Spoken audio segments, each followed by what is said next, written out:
Good morning, good afternoon, and good evening to you, wherever you're joining us from around the world. Welcome to the 2023 World Rowing Indoor Championships. So excited to see what the next 2 days worth of racing have in store from us. We've got 1,600 athletes who are going to be competing across 69 races through the next 2 days, and we'll be crowning our World Rowing Indoor Champions for 2023. The event this year takes place in Mississauga, Toronto, Canada, and we're going to be running a group of different types of engagement here. We've got in-person races, we've got virtual races, and then we've got hybrids where people who are competing in the stadium will also race against competitors taking part from home. Something that COVID has left us is that amazing opportunity to race in hybrid formats and make it a truly global event with people taking part from all continents around the world. Loads to look forward to. Can't wait to get into that first race due off in just a few minutes' time. My name is Peter O'Hanlon. I'm one of World Rowing's commentators and presenters. And joining me for this first batch of races today, we have Natasha Kozak, who's a head of the Charles Regatta winner from 2016 and studying currently at the University of Waterloo, a local to Mississauga. And then we've got one of World Rowing's world famous commentators, Olympic champion Martin Cross, to tell us about how all of today's races are going to go, certainly through this first block of 13 to look forward to. But without further ado, let's have a look at what we've got in store today.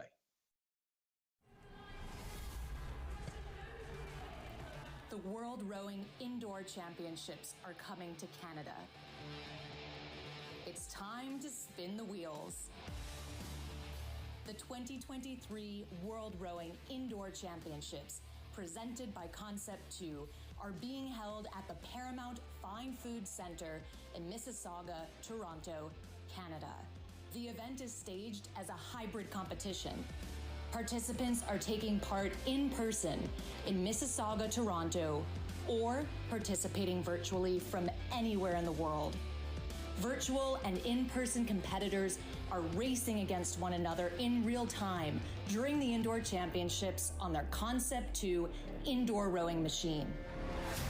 Using Time Team's home race software, the competitors are all virtually connected. While racing, competitors know their placing as their indoor rower is running in race mode. This allows them to see their position in a race on the rowing machine's monitor.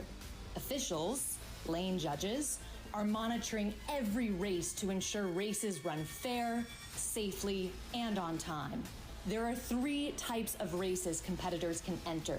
Individual distance races, either in person or virtual, over 500 meters or 2,000 meters. The relay races, also in person or virtual, where teams of 4 race over 2,000 meters. And finally, there is the World Rowing Versa Challenge, which is a new competition format. The competitors in this category complete 5 challenges on the indoor rowing machine over 2 days. But the catch? They don't know the challenges ahead of time. Competitors from 60 nations are registered to take part in the championships, with ages ranging from under 17 to over 80. The 2023 World Rowing Indoor Championships, presented by Concept 2, are an event where athletes can show their raw speed. Olympic champions and fitness enthusiasts alike are there to compete and spectate on some intense racing, all hoping to claim the title of a World Rowing Indoor Champion.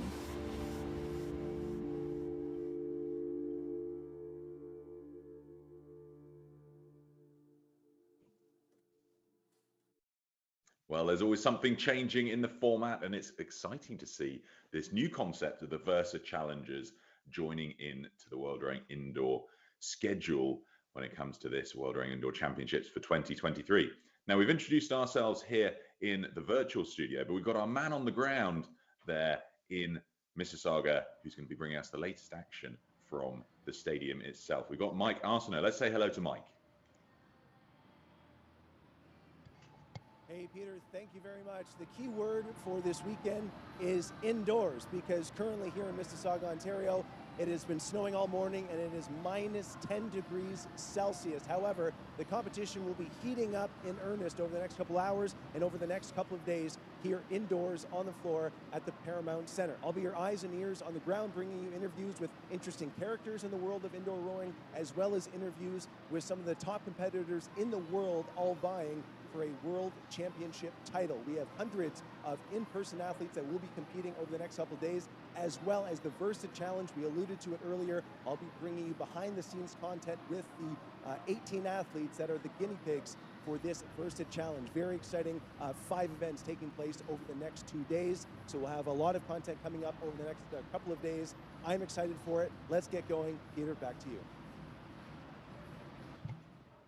Well, there's our man on the ground, Mike Arsenault. You can tell that they're just getting through the final prep before this first race, due off in about 3 minutes' time.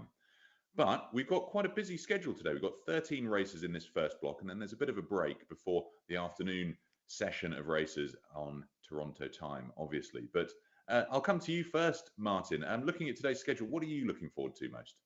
I think there's 3 races that catch the eye. The first race, Birgit Skarstein, the Paralympic champion in the PR1 women's single sculls, multiple world champion in that event. She is competing and excited to see how close she gets to her world record. Andrew Benko in the 55 to 59 category for the men's 2,000 meters, an absolute machine on the ergo. And I'm really looking forward to seeing him compete. And then, of course, the oldest competitor I think we've got here, Valerie Coleman, 94. She's competed in the 70-plus category, but what a competitor. Yeah, it's amazing that, isn't it? I mean, that's what we can all aspire towards, is maintaining some sort of fitness to still sit on an ergo into your 90s. Hats off. Natasha, over to you. How about you? What are you looking forward to today? I'm really looking forward to seeing the versatility of all the races. We have competitors of all ages. We'll be going into quite a few different age categories, and we're going to see people who started rowing maybe just in the last couple of years. And then we'll have people who have been rowing for a while, showing a variety of experience. We'll start off with some 2,000-meter races, so we'll see that sort of endurance. And then we've got some fun little dashes in there as well, so we'll see the nice quick races as well. So I'm just really looking forward to the variety of indoor rowing we're going to see. It's cool, isn't it? There's just about there's something for everyone when it comes to indoor rowing. The sprinters, the endurance athletes, the ones who like a bit of a quirky challenge. Lots to come, lots to look forward to. Now, the first race is coming up shortly. We've got the PR3, women's PR1, 2, and 3, 2,000 meters coming up. Let's have a look at this then. So, Martin, 7 athletes taking part. Yeah, 7 athletes taking part. You can see at the bottom there the World Paralympic champion Birgit Skarstein, but you can see different categories. PR3, intellectually impaired athletes at the top. That's Marta and Bronte, and then PR3 athletes and PR2 athletes. And I think, you know, if you want to know what the difference is between those 2 competitors, PR1 athletes are rowers with minimal or no trunk function who propel the boat through their arms and shoulders. They generally have poor sitting balance. PR2 are rowers that have functional use of their arms and trunk, but some weakness in leg function, so they don't use the sliding seat. And PR3 have residual function in the legs, which does allow them to slide the seat. It could include athletes with a vision impairment.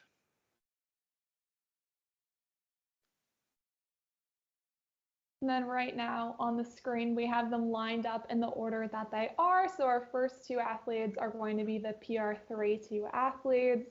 Our next athlete, Anika Pretorius, is going to be our PR3 athlete. And then we have Sophie Brown, who has a very fun bio. She explains that she is too stubborn for her own good, which is one of my, I guess, more favorite bios that I've read. And then both her, Sophie Brown, and Yolanta Mahika are in the PR2. And then we've got Eva and Bridget in the PR1. So the order that they are on the screen now is the order that they'll be. And we've got these virtual athletes. So we're seeing them right now in the webcam. And maybe, Martin, you can go through what they're thinking as they prepare for this race. Well, I think always a bit of tension, particularly in the first race, particularly in the PR category.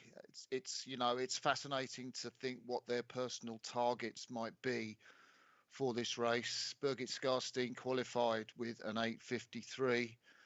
Her world's best time is an 8:18. So I'm sure she's going to get closer to 8:18 than 8:53 today.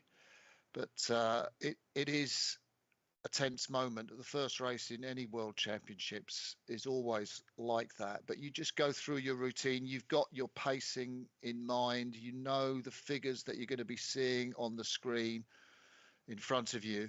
And you know that you're going to be going off for that first 10 strokes or so as hard as you absolutely can, blasting off, and then probably getting onto your split. You don't want to go off too hard in that first 500 meters of a 2K race, Natasha.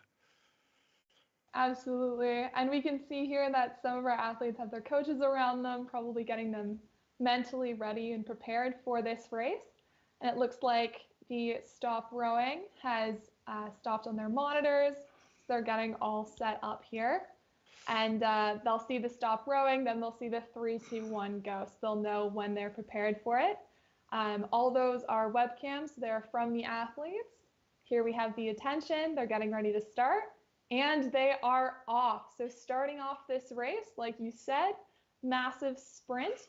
We can see the athletes with the varying degrees of slide, and they're going as hard as they can. Really quick splits here out of the gate. We've got Anika down at a 1:44, and then we have Marta. Oh, here we've got Anika just in the main screen here, really going off strong in first 200 meters of this race. She is projected in front of her the different splits. Sophie Brown, her bio was the one who said she was quite stubborn, doing very well, aggressively going at it for the first 150, up there at a 44 stroke rate. We've got Jolanta here, 2:11. You can see that long layback there, just heading through that 17:50 now. I'll pass it over to you, Martin. Well, Jolanta Micah, normally she rows in the PR2 mixed double sculls. I've just seen that Birgit Skarstein's not competing actually in this event. Apologies for not spotting that earlier. But Jolanta Micah from Poland, so many medals at World Championships, competed at the Paralympic Games a number of times back since Beijing. And there's Eva Mol, I think, from the Netherlands in the PR1. You can see the PR1 athletes, they don't have quite as much use of their back. They can't swing forward quite as much. And you saw the woman from the Netherlands there, Eva Mol. But that's a big high draw, I think, that we've got from one of the athletes there, Sophie Brown from Britain. She's really drawing high up at the back turn, isn't she, Natasha? Yeah, she definitely is really using those triceps. They must be burning right now heading into this middle 1,000 of the race, and just getting every single inch out of that indoor rower. So we'll definitely see that pay off every split.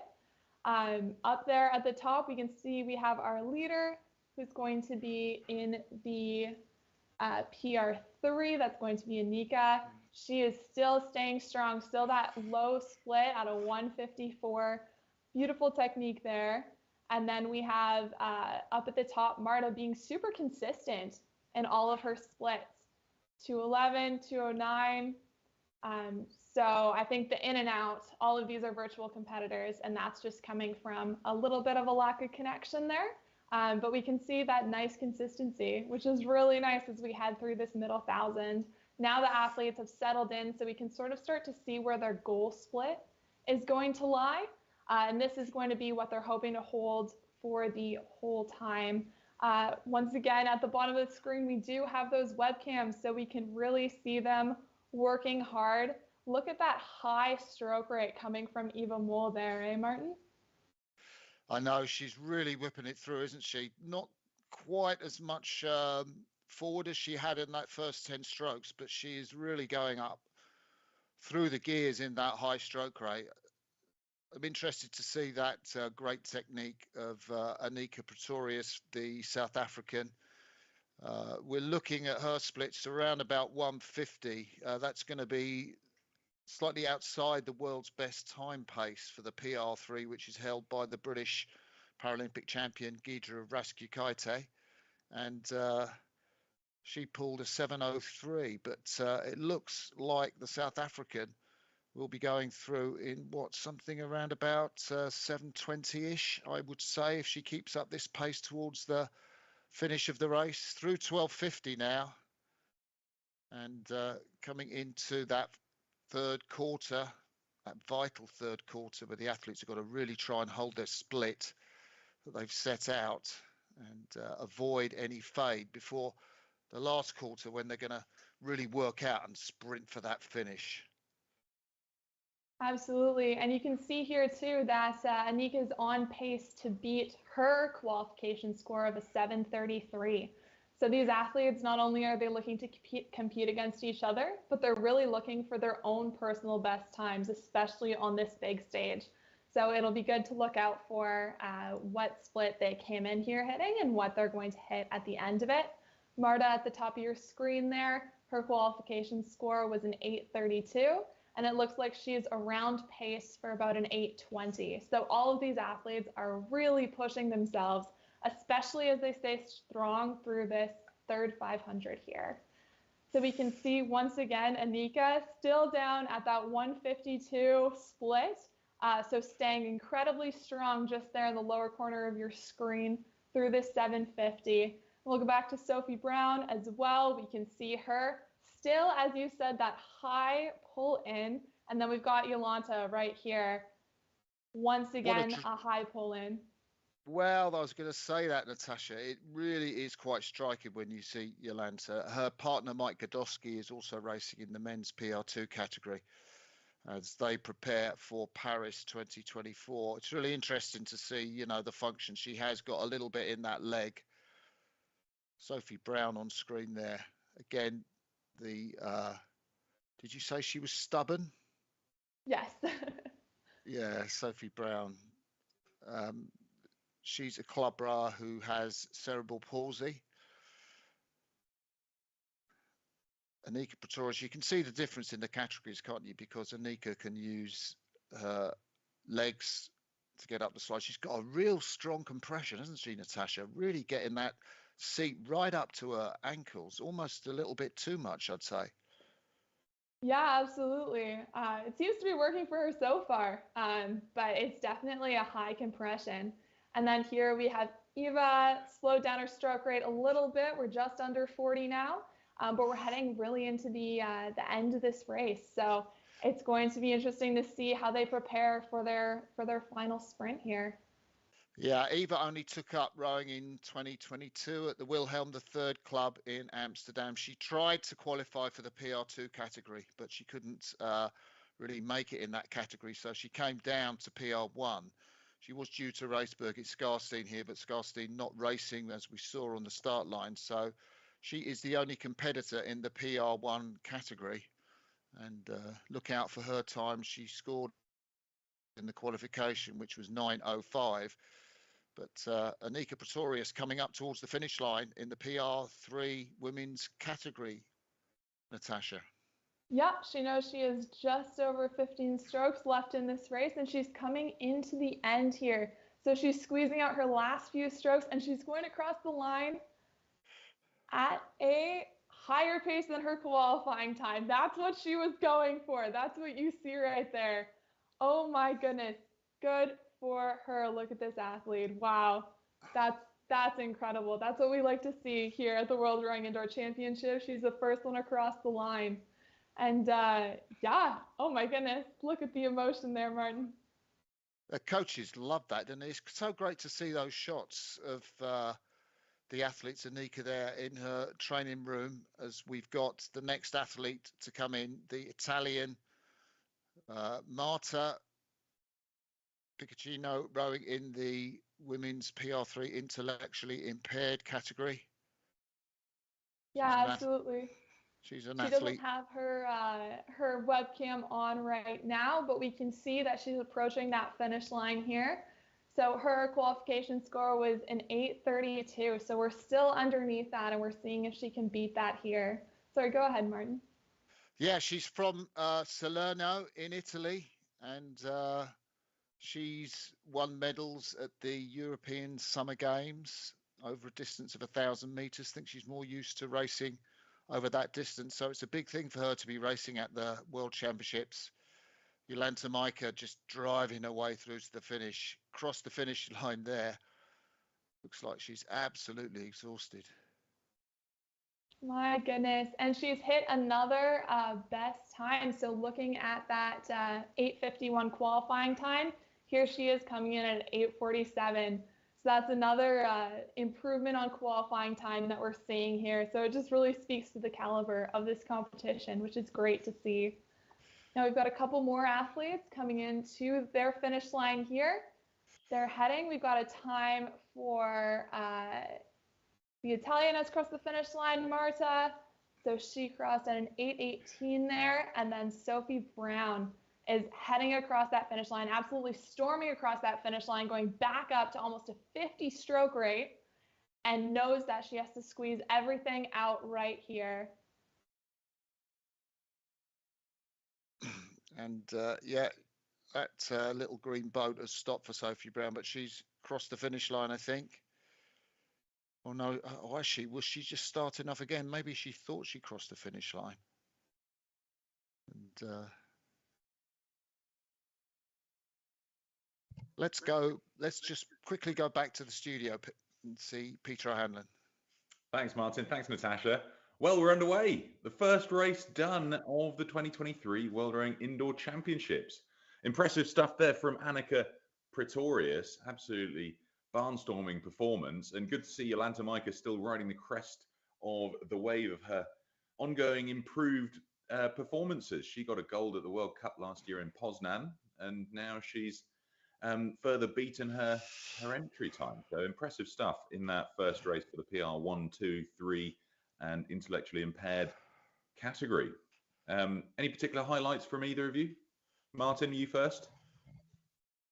Yeah, I thought it was really interesting to see the South African woman race. I thought that a technique really interested me, that sort of compression, you know, there's a sort of, we'll see through this 2 days of championships, but some athletes don't prefer to compress as much as she did, get the seat right up to the heels, you know, to prefer to have a stronger drive phase. I thought it was really, really interesting to see that particular technique. Yeah, really going for big compression. How about you, Natasha? Oh, I thought it was quite cool to see these high stroke rates. We see another clip of Sophie Brown going up to about a 50.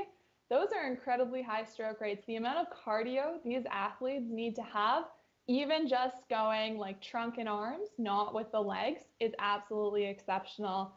Oh, just watching that fire is absolutely incredible. That was a real highlight for me. Yeah, very cool. We often see slightly different techniques when it comes to the PR1 or PR2 category. The sort of choppy, fast movement to try and keep that flywheel high and spinning quickly, versus some trying to go for a little bit more length to really try and build that length in and get the wheel spinning faster through that sort of technique. But great race. We're underway, and we're going to move promptly on then to the next race, which we're moving into one of the women's categories here, where we've got the women's 70 plus, 60 to 64, and the 50 to 59 and 65 to 69. So it's quite a spread out group here. What do you think we can expect to see in there, Martin? Well, I hope Valerie Coleman's going to turn up, the 94-year-old rowing in the 70 plus category. It will be fascinating to see how close she gets to, I think, her qualification time that she posted of about 12 and a half minutes. But we've got some really fast times in that category for these women. You know, for me, I think Coleman will be the highlight, but there's a lot of fast women in here who are really out to set those times alight. Yeah, and it's cool to be seeing these cameras and these athletes taking part from all around the world. We've got 14 or so, I think, taking part in this all virtually, Natasha. So it's tough to get that atmosphere when you're at home on your own. So fingers crossed, we'll see a few coaches or supporters in their homes and garages. Oh, absolutely.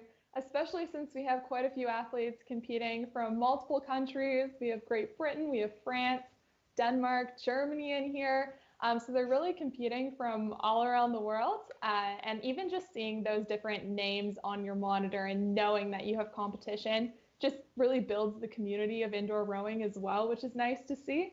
And as you say, we do have some webcams. So hopefully we can see those awesome finishes. Hopefully we can see some of these women beating their times, and we'll have some celebration in the room, I am sure. It's cool, isn't it? I mean, we look at that women's 70 plus category, Valerie Coleman against Marjorie Rome. There's a 23-year age difference between the two of them. So it's, 71-year-old versus a 94-year-old. But let's see what happens, eh? So we're going to get into this next race right about now. So let's jump over and see them getting themselves ready.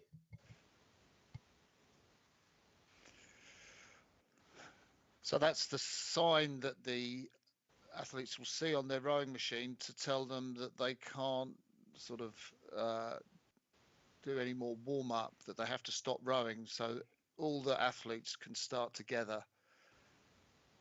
And the start is just about a minute away. You can see the different categories there. The 70 pluses at the top of your picture in the yellow, and then it's the women's 65 to 69 there in the red. The green category is the women's 60 to 64, and the purple category down there, the women's 55 to 59. So you would expect them to go off the purple sort of boats to be the quickest boats. They're women that are the younger competitors in this event, and I guess we'd expect Valerie Coleman to be one of the less fast competitors, around about 12 minutes. I think the world's best time for that category, 90 to 94, is held by a Canadian, Alicia Kingswood, at 10:29, which is phenomenal, really, for someone in that age band. Definitely gives me something to look forward to in future. But what I'll actually be looking at is, we see those red boats right there. That's going to be our 65 to 69 age category. Quite a few of them, Beatrice, Monique, Penelope, they're from France, and they've all got times in that category, including from Great Britain, Celia Whittam. They'll all be around 8:20 to 8:40. So it looks like those red boats, those 4 women, are going to have quite a tight race up in there. So I think I'll be looking to see how they deal with that competition. Once again, they're being told to stop rowing, and we can see them on their webcams here, excited to start the race. We are excited to see them. Here they're seeing attention, and they're almost off. And there we go. So heading through the start of this race, we'll see those very high stroke rates, and we'll see them sprint in the first 100 meters. Look at those times. We're down at 142, 141 stroke rates, high 30s. And now they're going to start to calm it down a little bit, and we'll start to see the race organization taking shape. Martin? Celia Whittam from Britain in the 65 to 69 category has really blasted off. You can see her in the lead at the moment. Her qualification score was about 8:33, but sort of a respectable time. I think the world's best is about 7:40 in this particular category, but she has gone out with a real sense of purpose. Monique Loud tracking her, but you can't help thinking that these two women, Margaret Hansen from Denmark and Leslie Duffy from Australia. There's Valerie Coleman, Natasha. Look at her, 94. Doesn't look anything like 94, does she? No, she's really making it look easy here, to be honest. And she's pulling great splish. She's at a 3:06 right now, 30 stroke rate, so 30 strokes a minute. Looks like she has a couple people next to her just keeping time there. But wow, really great technique. We talked about those shins straight up. Here we have Penelope Vincent Sweet from France. So once again, that's that tight race I was talking about. She's only 1 meter behind Monique Laud, and she's tied with Celia Whittam. So So she is right now looking to take the lead, holding about a 2:04 split there. We can see it's a really tight race, and she can see it on her monitor. Over to Celia Whiteham. She can see the same thing. What does it look like to you, Martin? I was just going to say, with Penelope on her bio, she rode at Cambridge University and represented Britain in the 8 at the Moscow Olympics, which was the same games that I was at. So I didn't realise that Penelope was in that competition. Gudrun Klein there, the competitor from Germany, 62 years of age, qualified with a time of 7:50. Very sound technique, isn't it? Very long stroke out forward, almost the handle coming right up to the cage. And she's got her flag of her Ruder Club, her rowing club, behind her at the back. Love that. Yeah, absolutely. And she is qualified for a time of 7:50, and that's after 10 years competing in indoor rowing championships for 9 years. So this is the experience we've been talking about, and it's really showcased in that technique. They're creeping up on that 12:50 mark now, so they've almost made it through the first 1,000. And again, with the experience, we're seeing a lot of consistency. That 156 at a 29 stroke rate from Gudrun Klein, that is beautiful rowing right there.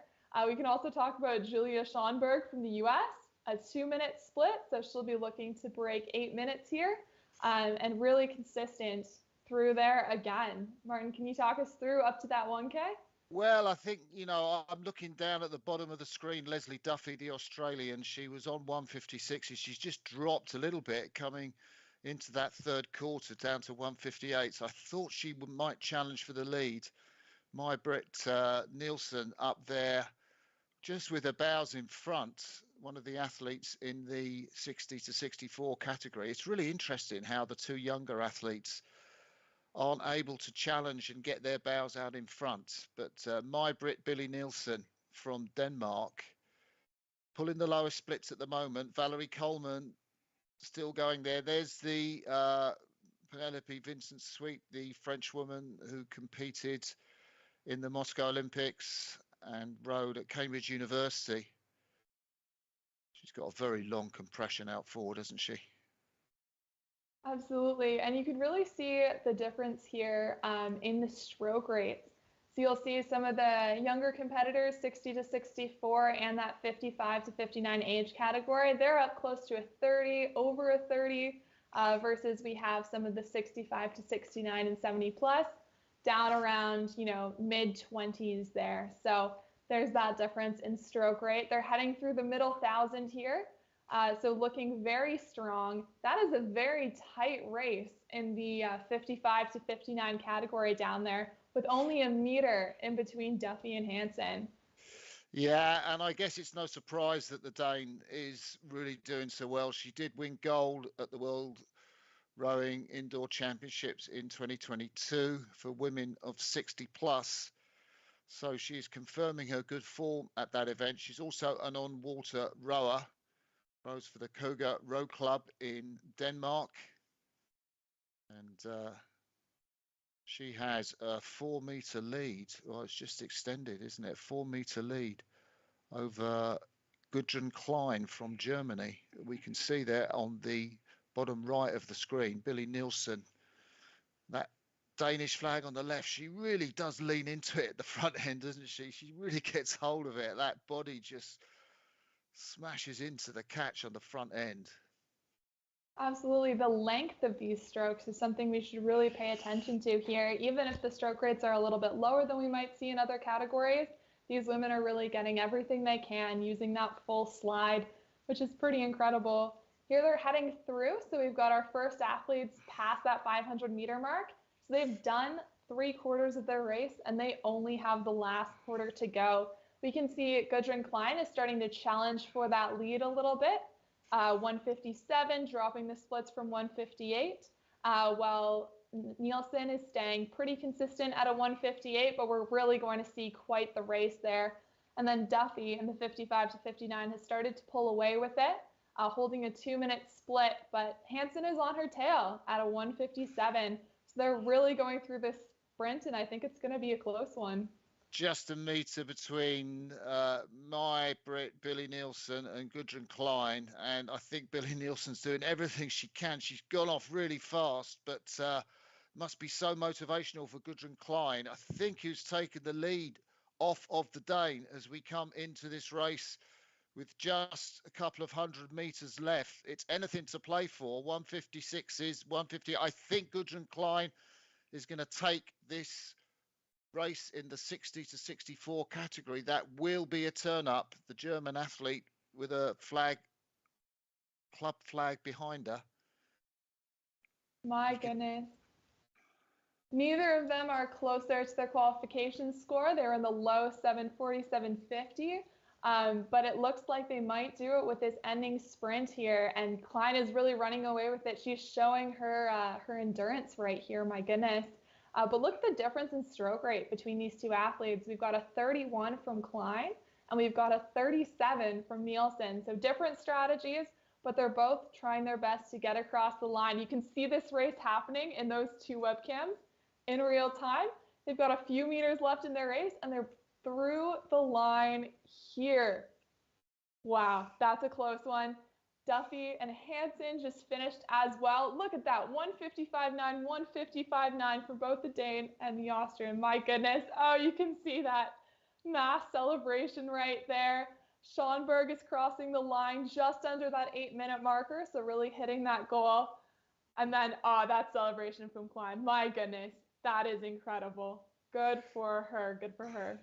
She was just so long and interesting. You picked up that different technique of the Danish competitor, my Brit Billy Nielsen, and she was rowing a much shorter stroke length with a much higher rating. Obviously different tactics. It really served her well in the first 1,000 meters, but she just couldn't compete with the long stroke. As we see, that's Penelope Vincent from France has crossed the line in the category of women 65 to 69 to take the win in that event. And I think that means we're really just waiting for one competitor to finish out this race. The Grand Dam, the oldest competitor in the championships, the World Rowing Indoor Championships, Valerie Coleman, the 94-year-old, and she's there rowing. You can see next to her, encouragement being given. Intent look of concentration on her face, Natasha. My goodness. And she is still going strong and making it look easy. The amount of cardio needed right now is absolutely incredible. And she's really just showing us all how it's done. Look at that form still pulling in nice and strong, driving through the legs. I see here she's holding a 305 split. So we'll look at her to keep improving on that at a 29 stroke rate. So still nice and high. Stroking it, trying to stay strong, and wow, it's great to see all of the support around her as she keeps on pulling through.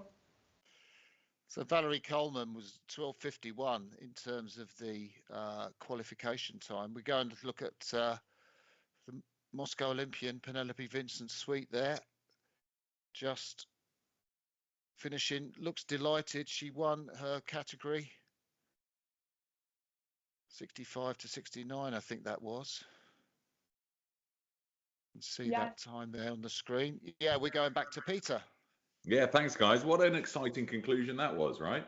Gudrun Klein, she's the multiple German champion, European champion a couple of times, world champion in 2017.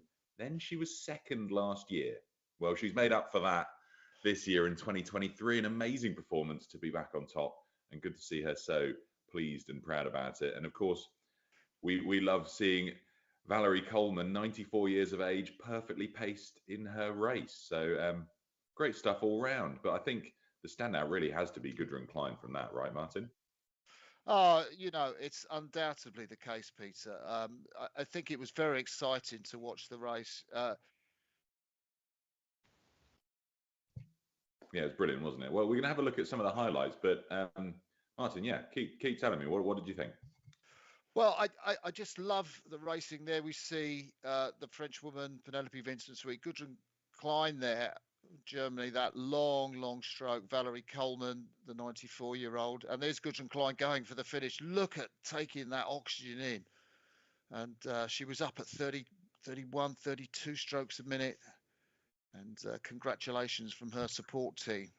Just love to see those races where somebody goes out and then you get an athlete in the last sort of 300-400 meters just peg back and then slowly their bows take the lead. I love that, really. I love that kind of really good pacing. That's what I watch out for in these competitions. Yeah, it's really cool. Any standouts from you there, Natasha? I think we have to talk about the 55 to 59 race, both pulling 155.9, so almost tied, but it looks here like Hansen comes up on top with a 743.9 as opposed to the 744.0 from Leslie Duffy. So they'll be looking at that time for sure, because that's a fraction of a stroke, right? We're looking at a 1/10 of a second in between them. And they also both had different strategies going up versus going down in terms of stroke rate, but we did see very long strokes from the both of them. So just really showing that experience there. But it's amazing how they both had different high points and low points in their race, and they ended up at the exact same place. It just shows the different strategies. Not much to split them, but great. Well, we're 2 races in, 2 virtual races in, and we're about to go to the floor in just a few moments when we're going to have the first of the hybrid races in the schedule. But first, we've got a thank you, well, a recognition of the fact that this whole event is taking place on Concept 2 ergos. So let's have a look at that.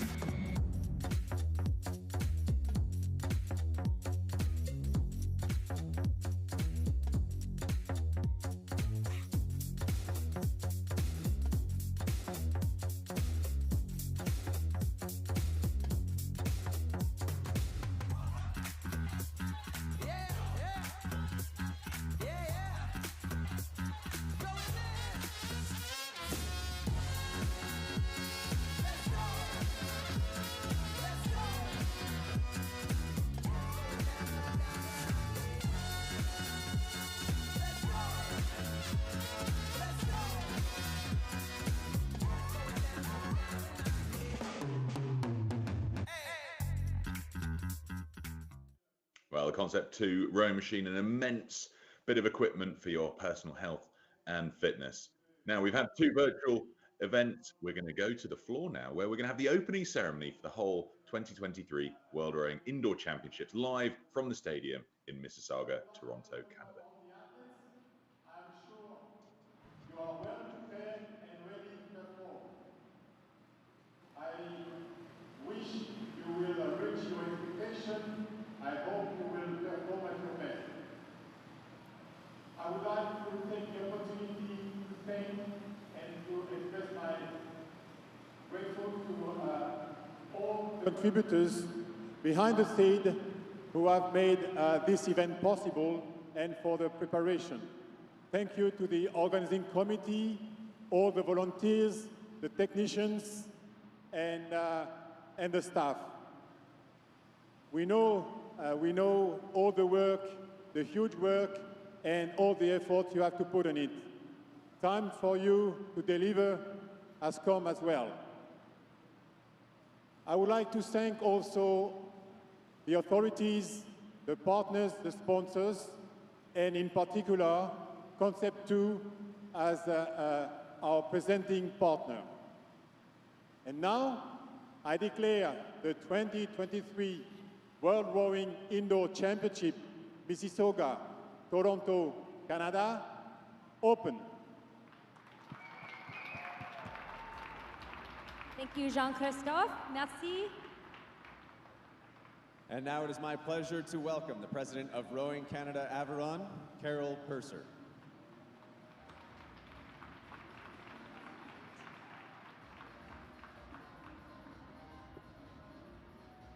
Welcome, everybody. Bienvenue. Rowing Canada Aviron is so proud to host the World Rowing Indoor Championships for the first time in Canada. Welcome. This, as you just heard, is a hybrid event, and we have our virtual rowers and we have our in-person rowers, and they come from 70 countries, which is pretty exciting. This year we have a new event, the World Rowing Versa Challenge, which celebrates the most versatile indoor rower in the world. And I think this is going to be a pretty cool element that we've added to the event. Also, while I have this opportunity, I would like to congratulate the organizing committee. This has been 3 years of incredible work to bring us to this weekend, and I thank them for their time. And the many volunteers that are going to make this weekend happen. Thank you so much. Good luck to the participants. I hope you have your personal best this weekend. And let's get rowing.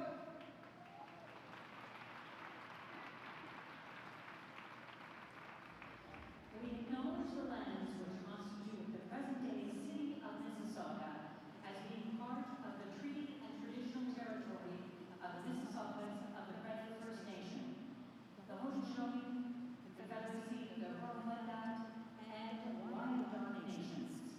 We recognize these peoples and their ancestors as peoples who inhabit these lands since time immemorial. The city of Mississauga is home to many global Indigenous peoples. Dear athletes, fans, and families, please rise if you are able for the national anthem of Canada.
Athletes, friends, and families that are here today, are we ready to kick off our first race?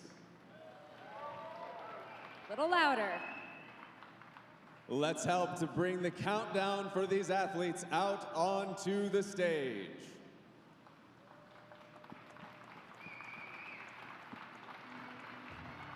Please welcome the athletes in the 70-plus lightweight women 2,000-meter hybrid category.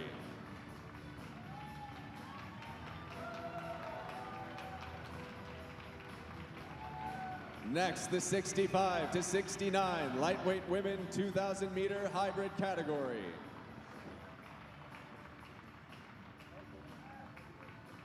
Put your hands together for the 60 to 64 lightweight women.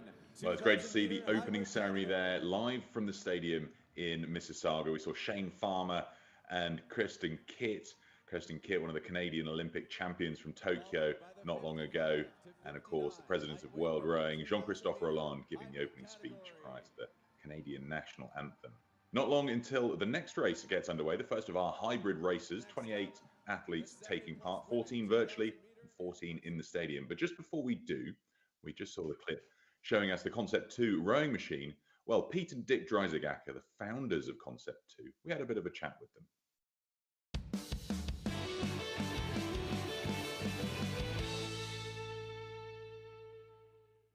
Yeah, for anyone who hasn't seen the first rowing machines that we made, they were made with standard parts, with bicycle parts, things that we just cobble together and make something that would work.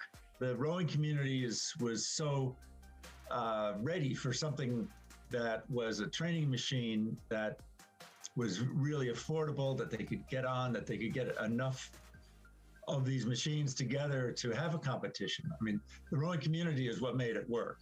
I guess in the back of our minds, we always felt that indoor rowing could at someday take its rightful place along with indoor, stationary bikes and treadmills as sort of the mainstay of indoor cardiovascular fitness.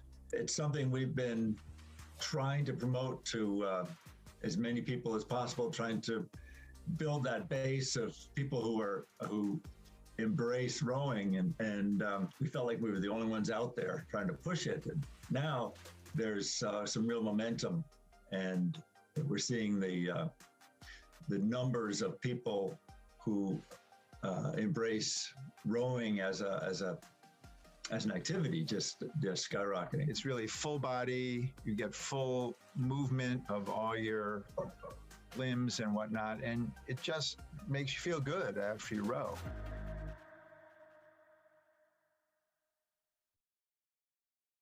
And it's an amazing bit of kit too, isn't it? The concept too, when you can train at home, and it's been the bedrock and foundation to many Olympic athletes' training programs off the water.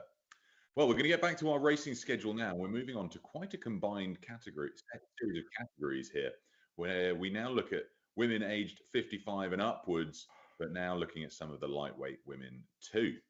So let's have a look at who we've got competing here. There's a whole host of athletes, both at home and in the stadium. Any call outs from you, Martin? Well, I think the rowing in the 70 plus category, Ida Kingwood, you can see her boat there, the yellow boat on the top right. She's 91 years of age. She grew up in occupied Holland, and she took up rowing, I think, when she was 75. Really doing it, she says, just for her kids. She's got 40 descendants in all, which is quite amazing. And I, for one, am going to be really looking forward to see how she does in this contest. She's got two other athletes who are much younger, I think virtual athletes. You can see the numbers over 100 are virtual, and the numbers under 100 are in the stadium. So her two competitors, Patricia Hagan from the USA is 74. What do you reckon, Natasha? Well, I actually have two good friends in this category. One is Heather McDonald and one is Louise Susie Frazier. Both have competed at Head of the Charles, but they were both at my home club and great role models for me when I was first starting rowing. So I've done the indoor rower with them, and they make it so much fun. So they're really, big role models in terms of the community that happens on the indoor rower. So I'm excited to see them race. I'm sure they'll have a great time with it, which is going to be great to see. We also have a race forming here in the women's 70 plus category with Eric Asseman and Susan Kemp, and they are both former runners turned rowers. So competing in this category, I'm sure we'll see some great cardio and some really high splits from them.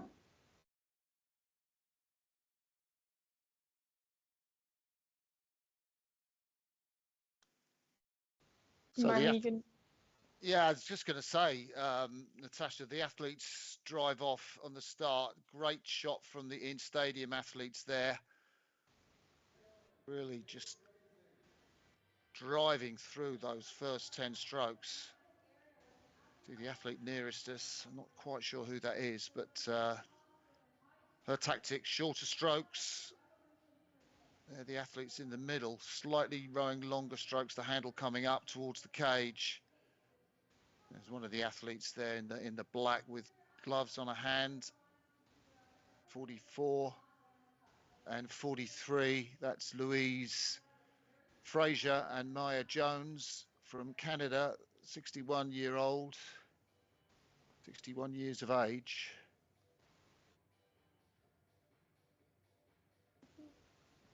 Yeah, and they're just heading through that first 1750 now. So this is after they've done their initial sprint. They're really starting to settle into it.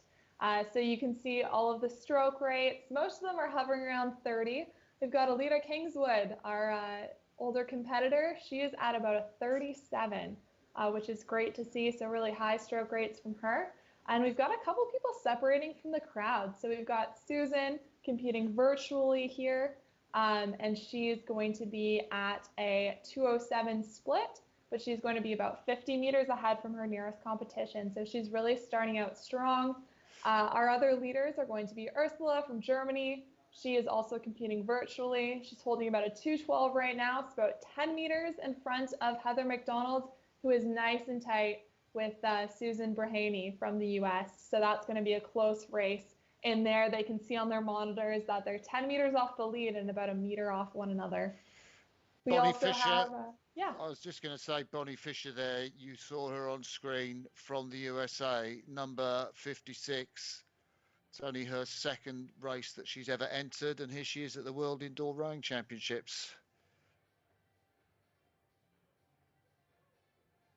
Yeah, it's pretty crazy how they can just start rowing. We have a couple athletes who just started rowing in the past couple of years, and they can be in an event as large as this one. Maybe talk a bit about the atmosphere in there. This is our first time seeing the in-person part of it. Yeah, I think, you've got a big hall like that. Probably the seats are going to fill up for the events in the afternoon. It's those short strokes. Can't quite see what athlete we're looking at there. But one of the elder ladies just driving through the middle part of this race. Just one of the athletes going sub 2 on the splits there, Arlene Wade from the USA, one of the virtual competitors. And she is racing in the 55 to 59 lightweight category. That means these women have to weigh in at 61.5 kilos, no more than 61.5 kilos before the race. Big old draw, that one from athlete number 62, Brenda Madden from the USA.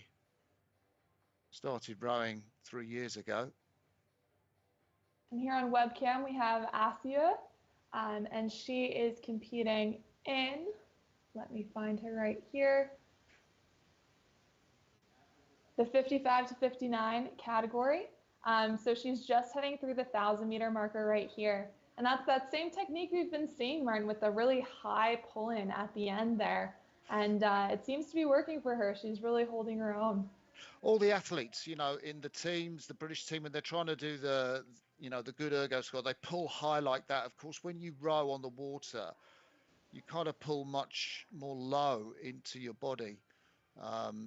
So it's a very different technique to get high scores on the ergo. You see there the Canadian number 48, Brenda Baudlet.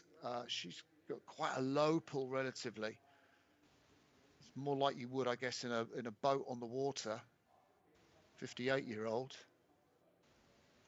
And look at how that race is shaping up. That's probably one of our closer ones in the 55 to 59 age group, still led by Arlene Wade from the USA. She's nice and consistent here at around a 158 split.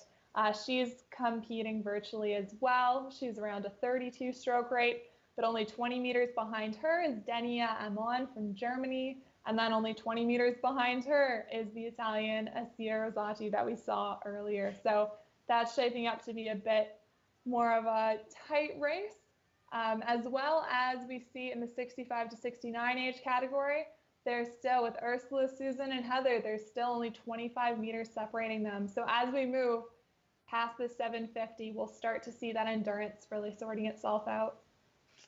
Arlene Wade, just 600 meters to go in the 55 to 59 lightweight women. She is going for a sub 8-minute time. She qualified with 7:58 and 0.9. She hopes to beat that score. And I think she's on course at the moment. She's looking very determined. Not quite the rock over at the back end of the stroke that you might expect. She gets a little bit more of that body compression as she comes up towards the front end of the stroke. But she's the fastest woman at the moment in the 50 to 55 category. Sorry, the 55 to 59 category. Great to see Rosati's supporters, isn't it there, Natasha? Oh, absolutely. And you know they're cheering as hard as they can. She's heading into her last 400 meters. This is the sprint of her race. Her legs are burning, but she knows that this is crunch time. Again, we see Rossi here, again in that competitive lightweight women race. And she is really starting to amp up the stroke right here. So she can see who's ahead of her. She can see she's got less than 10 meters, and she's going to try to make up some space on Baudette. But let's also talk about over here. We've got the women 70 plus. We've got Susan Kemp and Iraq's Aceman, and they are really keeping pace, like holding just under 220, less than 10 meters between the two of them as well. So that's shaping up to be a nice tight race in there too. But yeah, here we have a sprint, Martin, if you want to talk us through it. Last 150 meters. Yeah, we're coming into the last 150 meters. You can see on the top of the screen, Arlene Wade has gone down to 157s now. Absolutely killing that 2-minute mark. There she is. Look at the way that handle's accelerating into the back end of the stroke. Probably just another 20 or 25 strokes for the woman from the USA. 58 years of age. Really blown apart this field. There she is.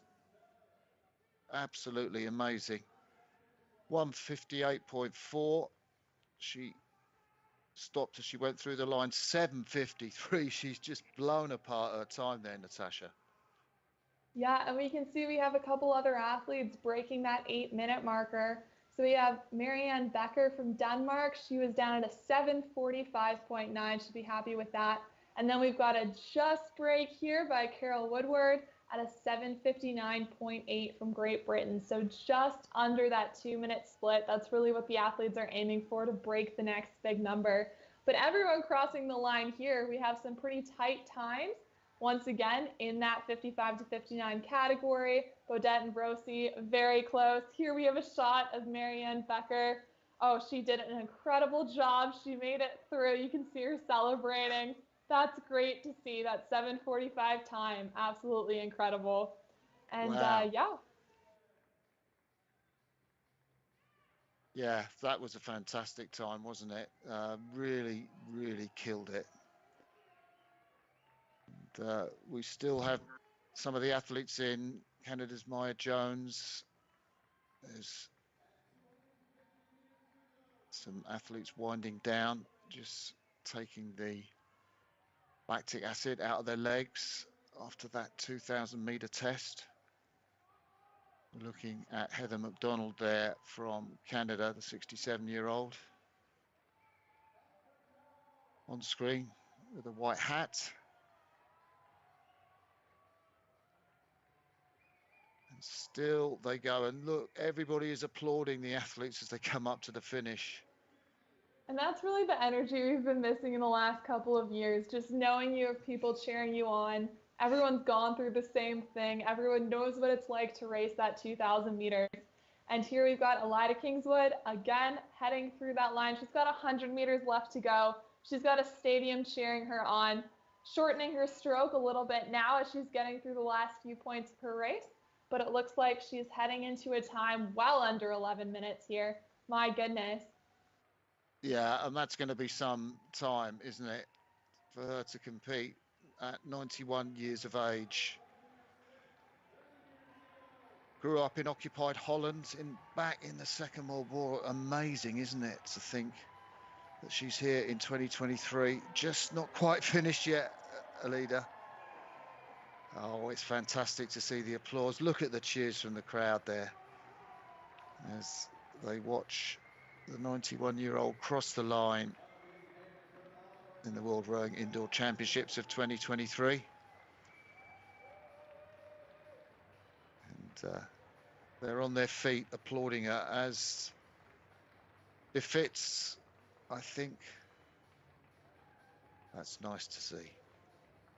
Yeah, what a great result. Her target time was 11 minutes and she smashed that out of the park, nearly 30 seconds quicker than she was going for. I guess that just shows when you're in a stadium in the live environment, it can really help you get every ounce of energy into a slightly quicker time. I also saw Martha Owen taking part there. She's mum to Jerry and Theo Owen. Jerry racing for the Great Britain um, beach sprint team. So there she is on screen now in her Fishguard Goodwick and Jemima unisuit. I think she'll be racing out in West Wales for her time there. So impressive stuff. But so let's go through our standouts from that race then. Martin, you first. Well, I think the standouts from that race, looking to the Danish athletes who competed, what was it, in 7:47? That was an amazing split. The Canadian athlete Kingswood, we see there on screen. Just, I think, you know, to be back after COVID in the hall with crowds jumping around and shouting, it's just amazing. And the competitors rising as one, to see the camaraderie in the sport of rowing was so good as well. Great to see. How about you, Natasha? I think that race between Susan Kemp and Eric Aceman, that was pretty incredible to watch. They're within 2 splits of one another, and they're in the women's 70 plus category. So they are competing open weight, not lightweight, but they are keeping pace with some women who are in the 60 to 64 category. So you can really see that don't count them out because of their age. They've been training, they have the experience, and that was quite a remarkable performance for me. Yeah, looked very impressive. Well, we've been through the power rowing events and the women's and lightweight women's age categories from 55 upwards. And in a moment, we're going to move on to the PR men's events and then the same age categories for the men. But just before we do, we're going to have a quick look again at the advert from our main sponsor, Concept 2.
Well, if you've ever been anywhere near rowing, you've been on a Concept 2 ergo, I'm sure. Some people love them, some people hate them, but one thing's for sure, they certainly can be crucial in your race training and strategy, and they keep you fit too.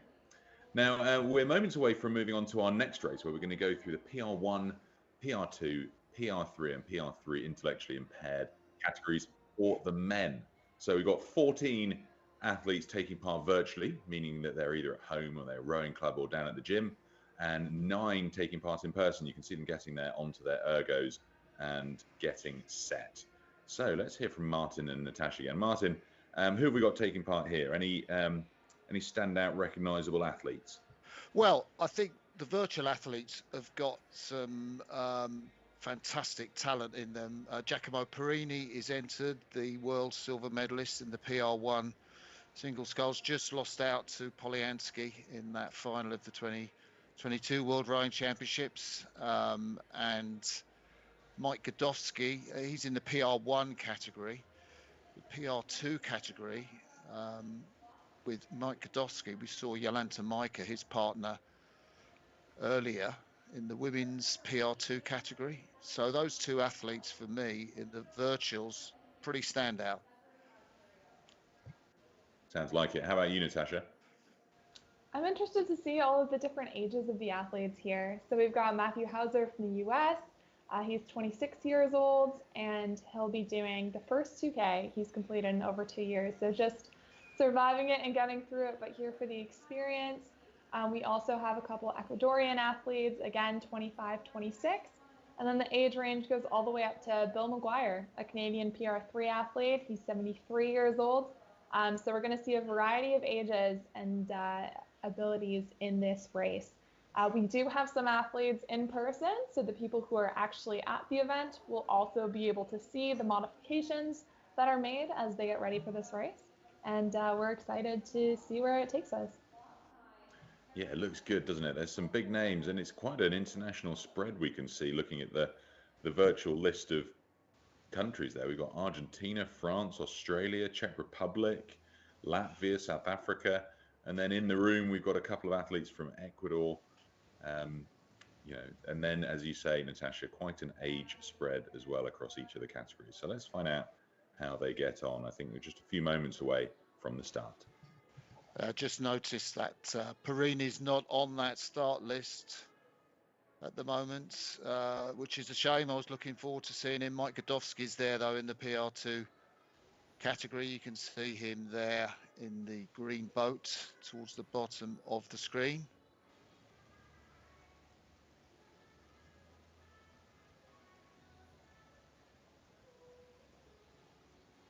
And it looks like we have quite a race shaping up in the PR3 category. We've got a lot of times around the 7:10 marker, and then we have Kevin Wall, who has been rowing for 27 years now, an Irish rower who moved to Australia in 2011. So it'll be interesting to see how that lineup takes place. Again, we have the numbers up to 1 to 99. And those will be people competing in person. And then we can also see that we have some virtual competitors. So we'll be cutting in between the people who are in person and those who are just competing virtually, and we might have some webcams there.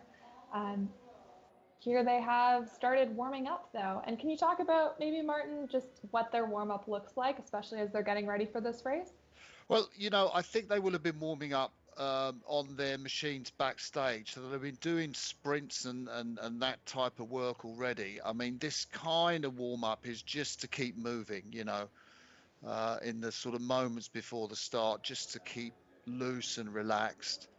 And obviously those in the hall know a little bit better. The guys at home, I can't quite see who that is on bottom right of the screen, but he's just PR2 athlete there, just starting his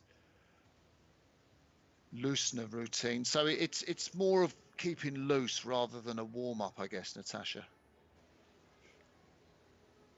Yeah, absolutely. So here we have a preview of those webcams, and we've got I'm going to need help with the pronunciation here, if you can take it, Martin. Yeah, Piotr Blasczak, I think that was Kevin Wall. I think he is competing in Australia, which is a long way away, isn't it? The 37-year-old, the PR3 athlete, been rowing for 27 years, started in Ireland, moved to Australia in 2011, and raced in the men's interstate singles race, and he's got a time of 6:43. So I would imagine that's going to be pretty tough to beat in terms of PR3. The world record for PR3, would you believe, is 6:10, held by an Italian, Lorenzo Bernard, which is a phenomenal time for a PR3. Oh, absolutely, especially with a bunch of times here over 7. It really shows you the range that they're looking at. We also saw on webcam, we've got Patrick Levy, and I've had the pleasure of interviewing him in the past. Actually, he is an Invictus Games athlete here in Canada, and he has the hopes of making it to the 2024 Paralympics. So we might see some future Paralympians here, which is quite cool to see. And we can see here they're getting ready for the start. So they've got stop rowing, and they're all primed and ready to go. You can see all of the different positions that they're taking as they get ready to make the most out of this first stroke. And it looks like they're almost ready to start here.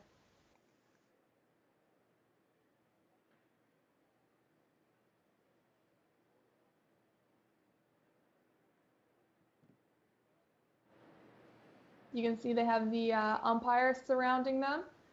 So this is just to make sure that if there's any problems with timing, that they'll be taken into consideration. And then, of course, we have all of the spectators. So the cheering is about to start. It's about to get very loud. And we can see a couple people on the webcams as well have their cheering squad with them, and they're all ready to go. So this is when they're breathing hard. They're trying to get as much oxygen as possible because they know that the next 7 minutes and the next 2,000 meters are going to be a tough time.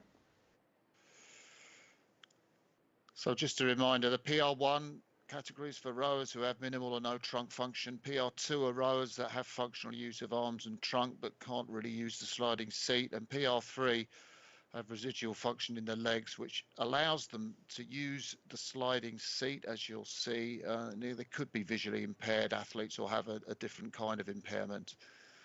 And that's the three different rowers categories. We've got one athlete, I think the German guy, Sebastian Stewart, if he's on the start list, who is one of the intellectually impaired PR3 athletes, rowing virtually at number 100 on my start list.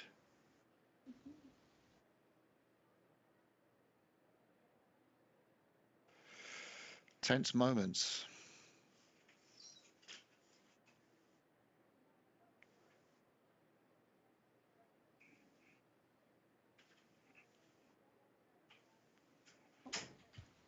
You always wonder what the delay might be, don't you, Natasha, when you get occasions like this, and the athletes are patiently waiting.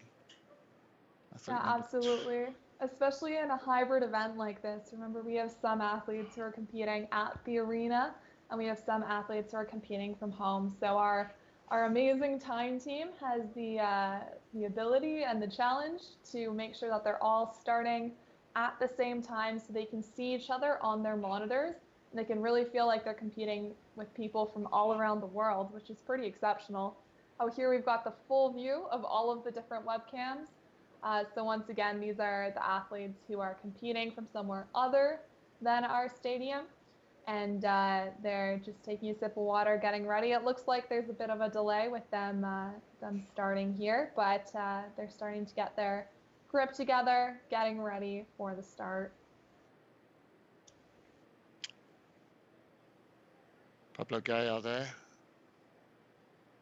one of our virtual athletes. There's Kevin Wall setting his watch, the Irishman who moved to Australia. Václav Trinka from the Czech Republic. Looks like they're off, or maybe not. No, stop rowing. The 49-year-old from the Czech Republic just went off a little too quickly. He's in a PR3 category. His best time is sort of in 7:43, or his qualification time anyway. Target time is going for 7 minutes. Wonder why he didn't put 6:59 down on his target time. I guess 7 minutes is a bit of a stretch for him. That's fair enough. Czech athlete Václav Trinka. And that's the challenge too, right? All of these athletes come in, they know it's a competition, they're competing against each other, but all of them have a race plan that's personal to them, and they know what they can achieve, and they're trying to get to their absolute maximum. And then the sort of chips fall where they lie, because people, their maximum will rank against other people, and that's the great thing about being able to compete worldwide. So everyone will have a different strategy. They're going through it in their minds in the few moments before the race, and then they're trying to empty their minds and just think about the race ahead. Patrick Levis is a Canadian competing virtually in Canada. I guess that's fair enough, isn't it? Patrick Levis, the 47-year-old, going for a 7:10, and he got his disability after surgery due to cancer, and lost the function of his right quadricep muscles. Here we go for the start. Canadian athlete there, Patrick Levis. We are nearly there after the long wait.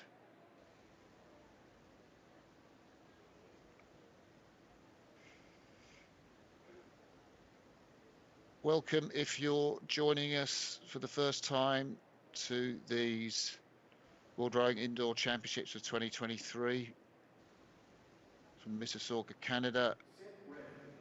Your friend or family of one of the athletes competing, it's great to have you with us. And they are off, Natasha. Yep, you can see the sheer strength in the lower right corner of your screen as Patrick Levis is going as hard as he possibly can. Look at these stroke rates though, especially with the differences in between the athletes. We've got some really, really high ones up in the 40s as they're doing their sprint into the first bit of the race. Some of these athletes, it seems there was an internet connection issue. That's why you might not see their boats on the screen. But as long as they were able to start with our time team, they will be able to post a time. So here with the athletes we do have, you can see, especially in this middle category for PR3, just as we predicted, they're quite close, less than 10 meters separating that middle pack. So they're really going to start to settle in after the first 250 into their goal splits. Florian Canal, the Frenchman there, his target is 6:45. I thought Kevin Wall might be up there a little better. Maybe Kevin's just pacing it a little more easily. It's night time, obviously, in Australia. Rowers from all around the world competing in this indoor championships. You can see Kevin on the bottom right of your screen there. And fearsome pace. Well, he's just dropped his split going through the, 1600 meter mark. The Frenchman, Florian Canal, to 141s, 142s. Let's see if that start's going to cost him. It was absolutely fearsome. And then in the PR2 category, we've got a massive leader in Michal Gadowaski. He is coming in and out here, but he's holding a 150 time. So he's really starting out strong. He's about 50 meters ahead of Garcia from Argentina. So he is really coming out strong, and he's almost keeping pace with the PR3 athletes. So just an exceptional performance. You can see him in that lower corner there, really using his full length and accelerating into the body. Yeah, it's a great shot. I mean, it's interesting, you know, you try and do it. I've tried to do it, you know, maybe when I've been injured in one leg, just rode with one leg on the ergo, and he's absolutely killing it there, isn't he, Mike Godowski? Fantastic splits, as you say, Natasha, up with the PR3 rows. The world's best time, it's a sub-7 for PR2. Mike Godowski's not going to get there on this occasion. 6:53.9 held by Jeremy Hall, the Canadian. But a fearsome start from him. We've also got a tight race down at the bottom there with our PR1 athletes. So we've got Wasserman and Leschek from Poland. Wasserman's from Canada. And they're within 2 meters of each other. So they can see on their screen as they switch places, either plus or minus. Here we've got Garcia on the screen. So once again, that is our PR2 current leader with those incredibly strong strokes. His coach or his cheerleader beside him, just really getting him through it. But wow, the upper body strength is just incredible to see. Yeah, you can see that artificial limb he's got on his right foot there, and not really using the sliding seat. It's absolutely, it's kind of anchored, that seat, isn't it, really, so he can't make any use, but he is anchoring off his legs. You see the Argentine, the 45-year-old Argentine, qualified with an 8:14. Mike Godowski, one of his competitors there, he's got a real acceleration as he comes through to the finish, hasn't he, Godowski? It's very impressive to see. He qualified with a 7:29. Says he's going for a 7:25. I guess what will that be, like 1:57s or something like that he's going to be pulling? Yeah, and he's down around a 152 right now, so he's really going for it. We've also got Patrick Levison here. He's holding a 151, nice and consistent at that 35 stroke rate, and you can just see the massive effort. They're over halfway through the race now. They're heading through the 750, so they're really just trying to get through that third 500 we always talk about, where the endurance is really needed. But once again, we still have that super tight race between Leszczyk from Poland and Wasserman from Canada, within 2 meters of one another, holding a 225 and a 225 respectively. So they are staying really tight. A bit of a difference in between their stroke rates. We've got a 44 from Leszczyk and we've got a 32 from Wasserman. So that's quite the difference in between stroke rates, but they're holding very similar splits. So that's definitely going to be one to watch. Martin, we're almost at the 500-meter mark. Can you take us through it? Yeah, the 500-meter mark to go. That's such a psychological point in this 2,000-meter contest, isn't it? You've done 3/4 of the race, the first 1,500 meters. You get to 500 meters to go, and you start to wind it up for the finish. And you can see there Godowski just trying to do that as he moves into that final part of the race. The athletes just sprinting for the line, and with about 300 to go, the rating will go up through the roof. If they can, they'll be going into the high 30s. Some of them might even hit 40. You mentioned Leszczyk, the pole there, up at 43. That's an incredible rating. The PR3 athlete, I think that he competed in the World Championships in the LT3, LTA4. Memory serves, might got that wrong, but it's absolutely killing it there in terms of rating.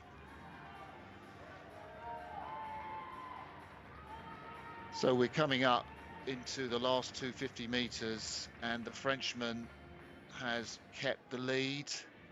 Florian Canol there, looking back to Kevin Wool, the Australian.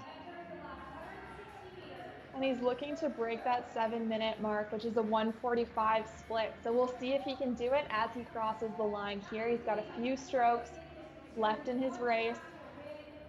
And we'll see. And he's broken it. He's smashed it. That's a 6:47 there. And then we've got a really tight race for second here between Trinka and Geyer. And they're going to cross the line as well. So very quick times here. Oh, we just missed. He's on track, 7 minutes for Trinka. And then we have our first PR32 athlete, Matthew Hauser, crossing the line as well. And I just wonder what happened to the Australian Kevin Wall, who we saw start. His connection has probably dropped out, which is why his boat doesn't appear on the screen, the Australian Kevin Wall. Mike Godowski coming through to the finish there, 7:24. He's going to be delighted with that time. It beats his target of 7:25, so he was really gunning for it, Godowski, and beat his target by a second. The Argentine Juan Pablo Garcia also competing in the PR2 category, the 45-year-old coming in. Up to the line now, there's Godowski, just sitting on the slide. Oh, and that's a great shot of everyone finishing their last few strokes in the race. Look at that intensity coming through there, and get ready for a big celebration when they cross the line. We've got our last few athletes with about 100 meters to go, 200 meters to go. Here's Leszczyk there, finishing that race out. My goodness. Not a whole lot of layback, so this is just arms forward and to the chest. Look at the amount of cardio needed there. That's pretty incredible. Here we've got the Canadian Yao about to cross the line. We've got about 5 strokes left in his race, 50 meters left. And we are almost there with our PR3 athletes. And then we're headed down looking at our PR2 athletes. So we've got Wilson heading across the line, the last 100 meters. So we're really going through. You can see them applauding there in the stadium as everyone is heading across that line, both virtually and in person, so they can see both of them crossing the line. And there we go. We're done with the PR2 athletes. What a race, eh, Martin? Yeah, brilliant. And there he is, Winfredo Wilson, the PR2 athlete, the 57-year-old, just catching his breath. We've got the PR1 athletes there, virtual still going. Bill Maguire, the Canadian, I think. Is that him there? Yeah, in stadium. Just finished. Bill Maguire, PR2 athlete. Bill Maguire, 73 years of age. Is he our oldest competitor in the para category? I think he must be.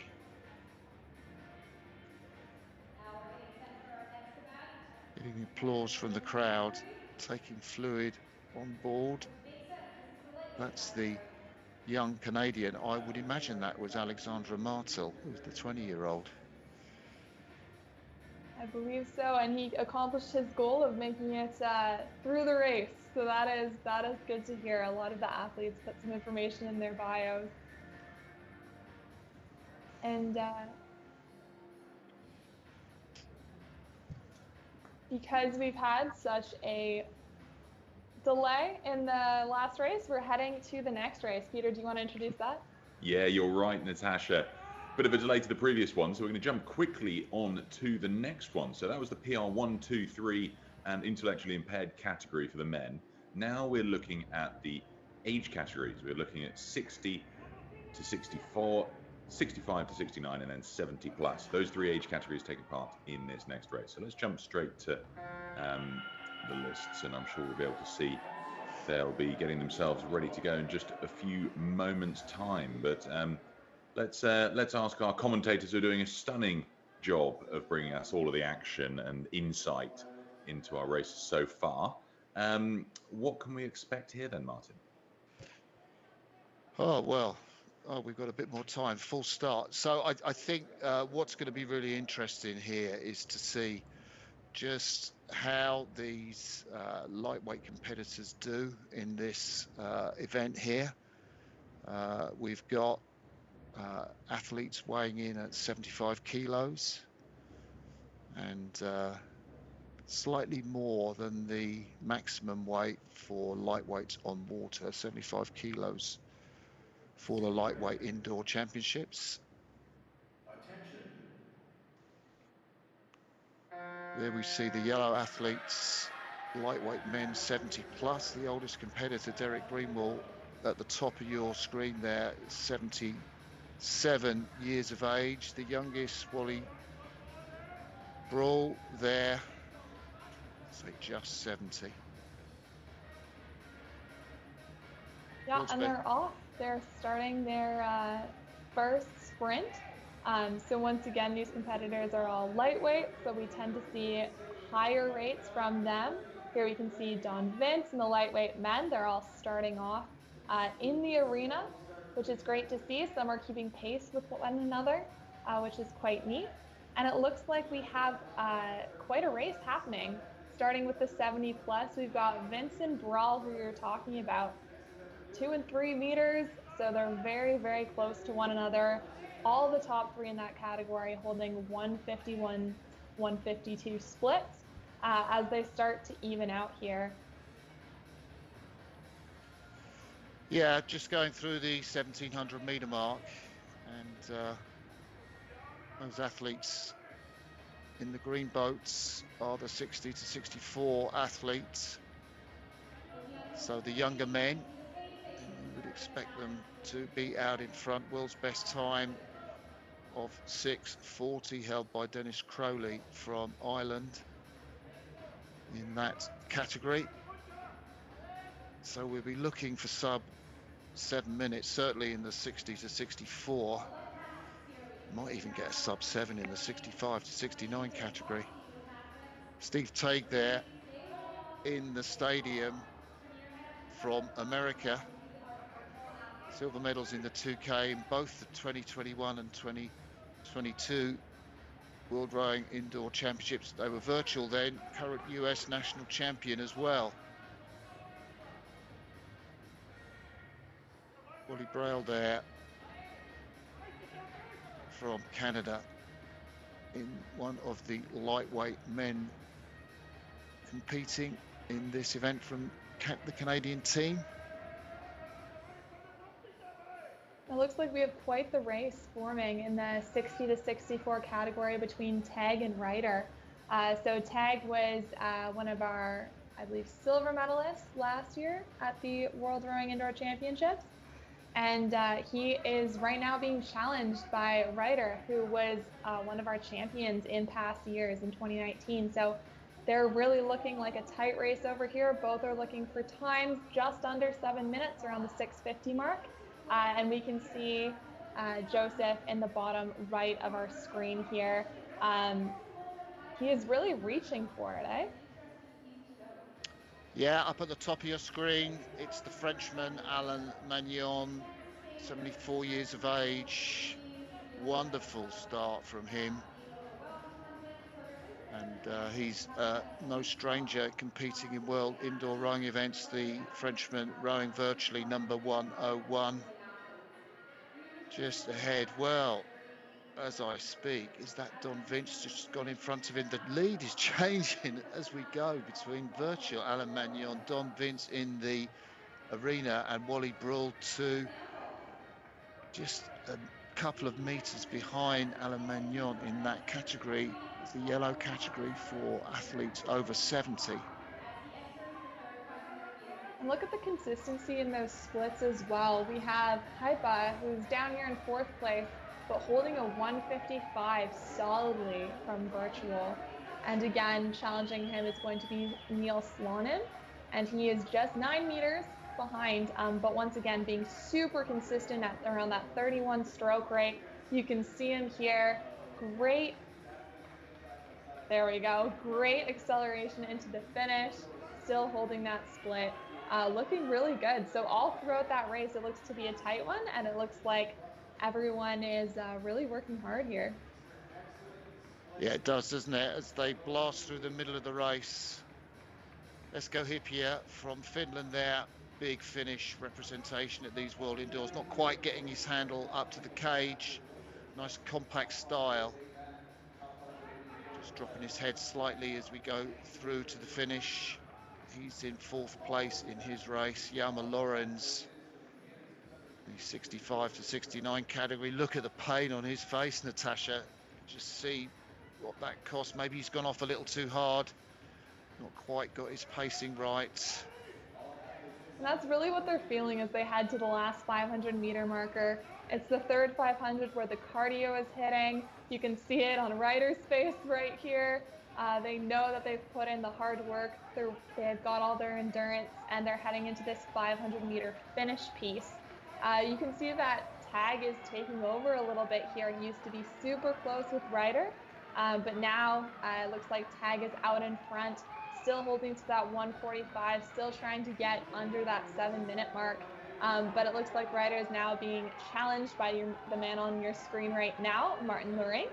And he is holding some incredible splits here. He has taken over 2nd place, and he's doing what we like to call negative splitting. So he's going down to a 143, and I think we'll see more of a sprint from him here as we head into the last 250 meters, don't you think, Martin? Yeah, his projected target time is 6:52, and he's really paced the race well. He impressed me on that stretch coming in through to the last 500 meters. Taig's still out in front, but that gap is dropping. Taig's just dropped to 144. Where's he got that sprint from? And he's down to 130s. Lurinik's down to 139. I think Taig is going to take it if he can keep those splits. Lurinik has just got that 5 meters to make up in that men's 60 to 64 category. What a race this is. Lurinik just getting those 138s just ahead of Taig. There you can see Lurinik, that nice easy compression he's got. Very dramatic pull into the finish. He's down to the 134, Martin, so he is really pushing for that finish. We'll see what, and he gets it. Look at that time, 142.9 versus 143.1. What a finish by Martin Lerink. That was incredible. We've got another tie going on here between the Finnish Soini and the Canadian Mahoney, 145.7 there. And now we have our first competitors from the 65 to 69 crossing the line here at a solid 147. Looks like our first 70-plus athlete, the Frenchman you were talking about earlier, is crossing the line here. And then we have Brawl, Vince, and we'll slowly see them start to cross the line on those monitors. Hype has about 10 strokes left in his race, heading through the line here. There you go. My goodness, what a race. Yeah. Yeah, the Frenchman just held on there, didn't he, from those athletes competing in the stadium.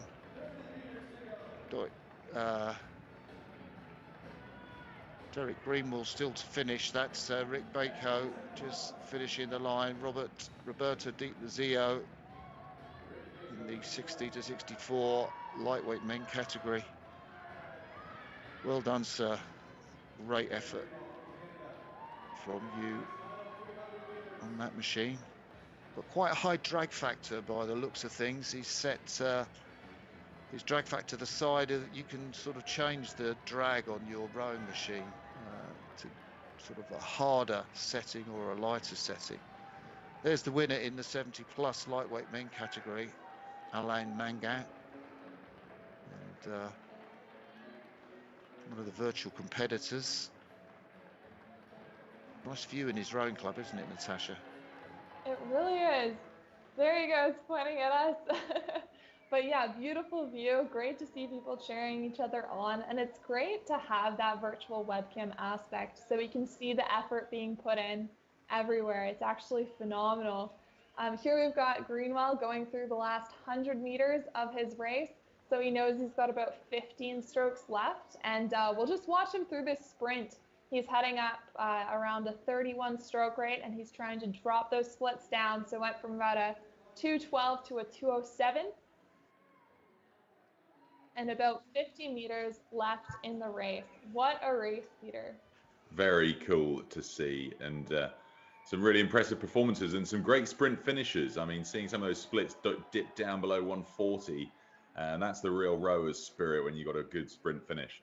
Well, that was the lightweight men's 60 to 70 plus categories, and we want to see how it's going down on the floor in the stadium. So we're going to catch up with Mike.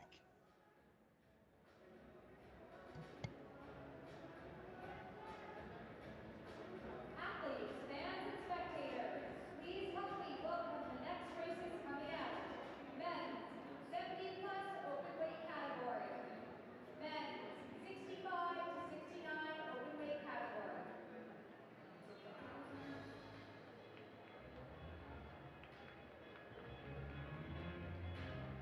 I'm here with Alex Dunn from Concept 2. Alex, you have been a member of the Concept 2 team for over 2 decades. So what would you tell yourself when you started over 2 decades ago that we'd have indoor rowing world championships with athletes from across the world?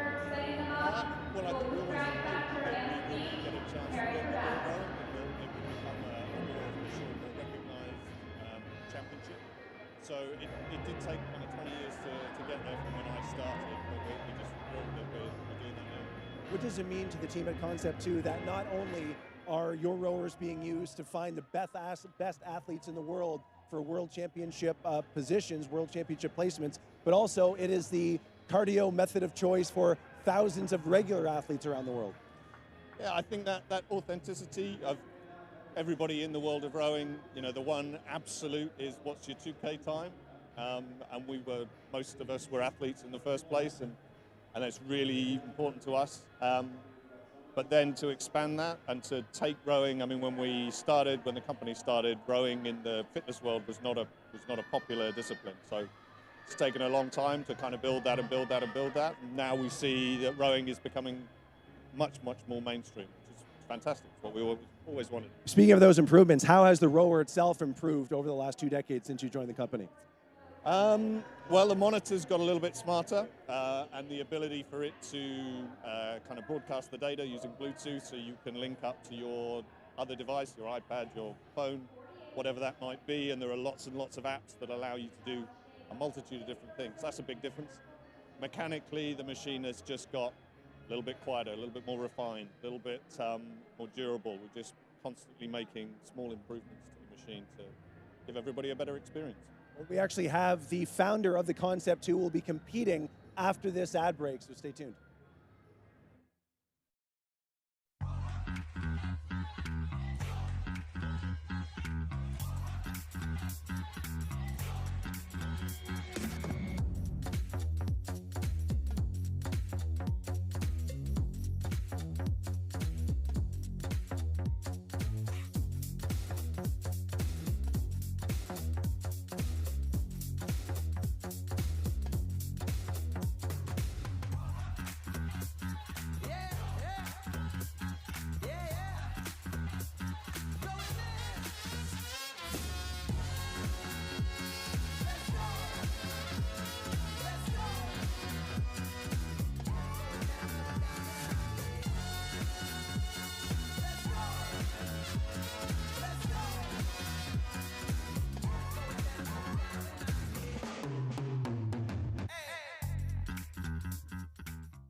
Well, we're getting right into the swing of things now here on day one of the 2023 World Rowing Indoor Championships, Mississauga, Toronto, Canada.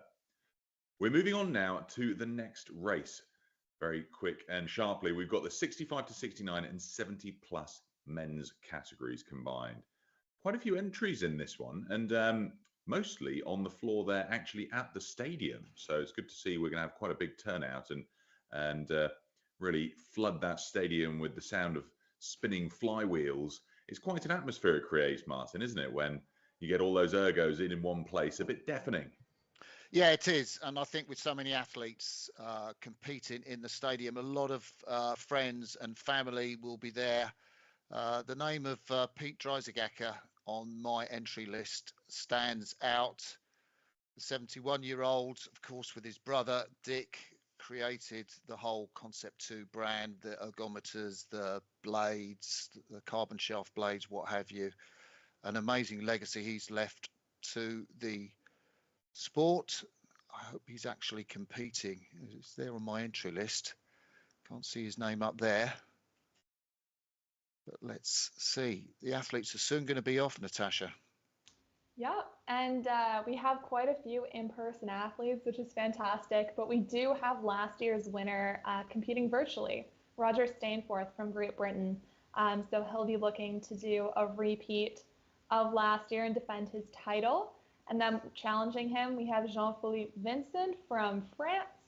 So he came third last year, and he's going to be looking to get that title. So we'll have to take a strong look at these virtual competitors because they will definitely be some of the ones to watch here as they are off through the start. Attention, go. So here they are just starting their sprint. We have the 65 to 69 men's category and 70 plus men. So we'll see a bit of a difference in splits between the two of them. But as we know, we have some very strong competitors in both categories, don't we? Natasha, Phil Monkton at the top there in the 70 plus category. Was at the Los Angeles Olympics with him. I think he took a medal. Was it for Canada in the men's quadruple sculls? But a famous name from the sport there. And his splits down at 141, 142. That is going some for that age category. Certainly that's I think more than I could do at this stage of my life on the machine. Phil Monkton ahead of Richard Stout of Canada, who is, I think, at 6:48. He did set the record for this for the 70 plus athletes, Richard Stout, and he is, well, going to have a fearsome contest. He's on 142s. He's in second place, and we can have a great race between those two athletes. John Sanderson out in front of the red athletes, the 65 to 69 athletes. But wow, there's Richard Stout, such a strong athlete, great compression on the right at the bottom of your screen. black cap on his head. Yeah, it's great to see the technique that comes from these experienced rowers.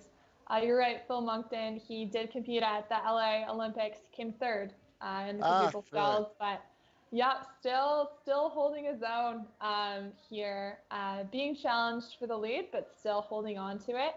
Down around a 27 stroke rate, a 142 split, so we'll see how he holds that going through.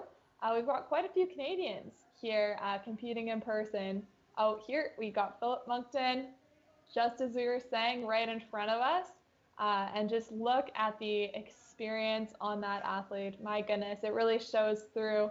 You can see he's got a strong acceleration into the finish, and he's keeping it nice and consistent on that number 14 erg there. So that's great to see. We have quite the race shaping up, though, between all the other athletes as we go down the list, particularly around a 155 split. We've got Flanders, Vincent, Stainforth, Chappelle. So they're all within about 5 meters of each other. So I think this will turn out to be quite the race, don't you? It is, for these athletes, if you're going to pull sort of sub-7, that's just fantastic. You're pulling under 145 splits for the 2K, and you can see Stout and Monkton at the top of the field. Monkton just having to settle for second place. Stout, look at this, he's pulling 142s, 141s, absolutely phenomenal pace from the virtual athlete there, athlete number 103. Phil Monkton, though, what a competitor he is, in second place ahead of William Verity in the 70 plus category.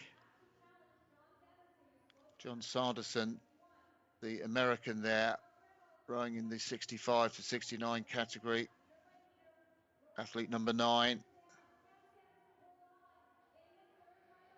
A little shorter forward than someone like Monkton, shorter stroke, and over halfway now into the second part of this race. You can see the effort on his face as he comes through to the finish. Yeah, and you could really watch these splits. This is the place where athletes have to be mentally strong. So we'll see some splits drop a second or two and some go up a second or two, depending on the athlete's preparation. But because all of the athletes are here at the World Rowing Indoor Championships, you can see the determination on their faces. I don't see too many splits going up, but I see a lot of splits going down as they start to buckle down for the last 750 of their race. We've got quite a few people on the monitors as well. So Bejarano is here on your monitor right now. He's heading through the 1,000-meter marker and just staying nice and consistent around that 247, 245 pace. But once again, it's Stout, just really taking the show right here, well on his way to breaking that 7-minute mark. And at 70 plus, leading well in front of the 65 to 69 category. So it's really quite impressive as we go into the last 500 meters here, Martin. I just wonder whether Stout's going for that world's best time. What is it, 6:48-ish or so on? He's been down at 142s. That would give him a 6:48, wouldn't it? And he's down at 142s now. I think he might be just outside it, but we might see a great time from Richard Stout on the bottom right of your screen there. We're in stadium on the bottom left of your screen. Charles Samel there, just zooming in on him. John Sanderson, the in-stadium athlete, leads those competitors in the 65 to 69 category. He's under pressure, isn't he, from Charles Renels from Canada, again in stadium. Great race going on there for the crowd. Yep, this is the last about minute of their race. The crowd better be on their feet right now, cheering them through it, especially seeing how close these races are. This is quite the sprint going on from Charles Renels, and he's around a 148, but it looks like Sanderson's going to hold on at that 147, 146 split right here. So they're within 6 meters of each other. It's up for grabs, but in the last 100 meters, they have to give it everything they got. And we're going to watch Stout go through that line and see what his time is here. 6:44.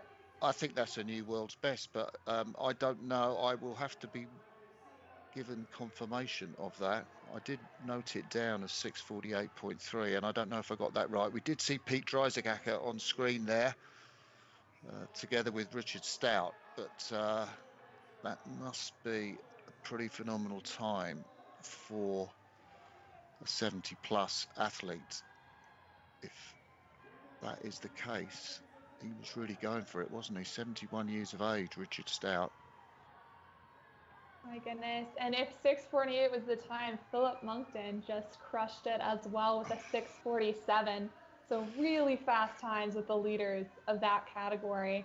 We can see it was a really tight race between Kemp and Roberts as well. They're finishing within a split of one another. And we've got a real race here with Vinston and Sainforth once again competing against each other within a minute of each other. And they're crossing the line here. That might have been a bit of a delay in terms of the virtual there. And we have the last of our athletes for the 65 to 69 doing their last 80 meters. So last about 10 strokes in their race. They're just giving it everything they have to get across that line. We also have a small little race here between Bubba Bolts and Slade. They've got 100 meters left in their race, and they're doing quite the sprint. We can see a bunch of them on our screen now, just trying to finish out this race. They can see how close they are to one another, but that's quite the sprint from Bolts down at around a 2-minute marker, so he might come out on top. We'll see in these last 2 strokes, and it looks like he gets it by 0.1. So really remarkable racing, I think, Martin. Yeah, been great, hasn't it, to watch this particular category. Those times in the 70 plus were just superb. I love watching Phil Moncton row as well. Just fantastic technique, really loose, really fluid, really relaxed, and yet putting in some great splits. And then just finishing, we have Howard Stidler, who is 80 years old, rounding out our category, and he's got 150 meters left in his race. So you can see his competitors next to him, really cheering him on, getting through. We see Richard Stout at his webcam, well-deserved win in that race. So I'd be interested to get confirmation if that was a world record for Richard Stout that we've just witnessed. As we're seeing the final athlete cross the line in stadium. Not quite the athletes on their feet with the applause as it was for the women. So we're just hearing now that time of 6:44.0 is a new world record for Richard Stout, beating his former world record of 6:48.3. Wow, that is sensational, isn't it?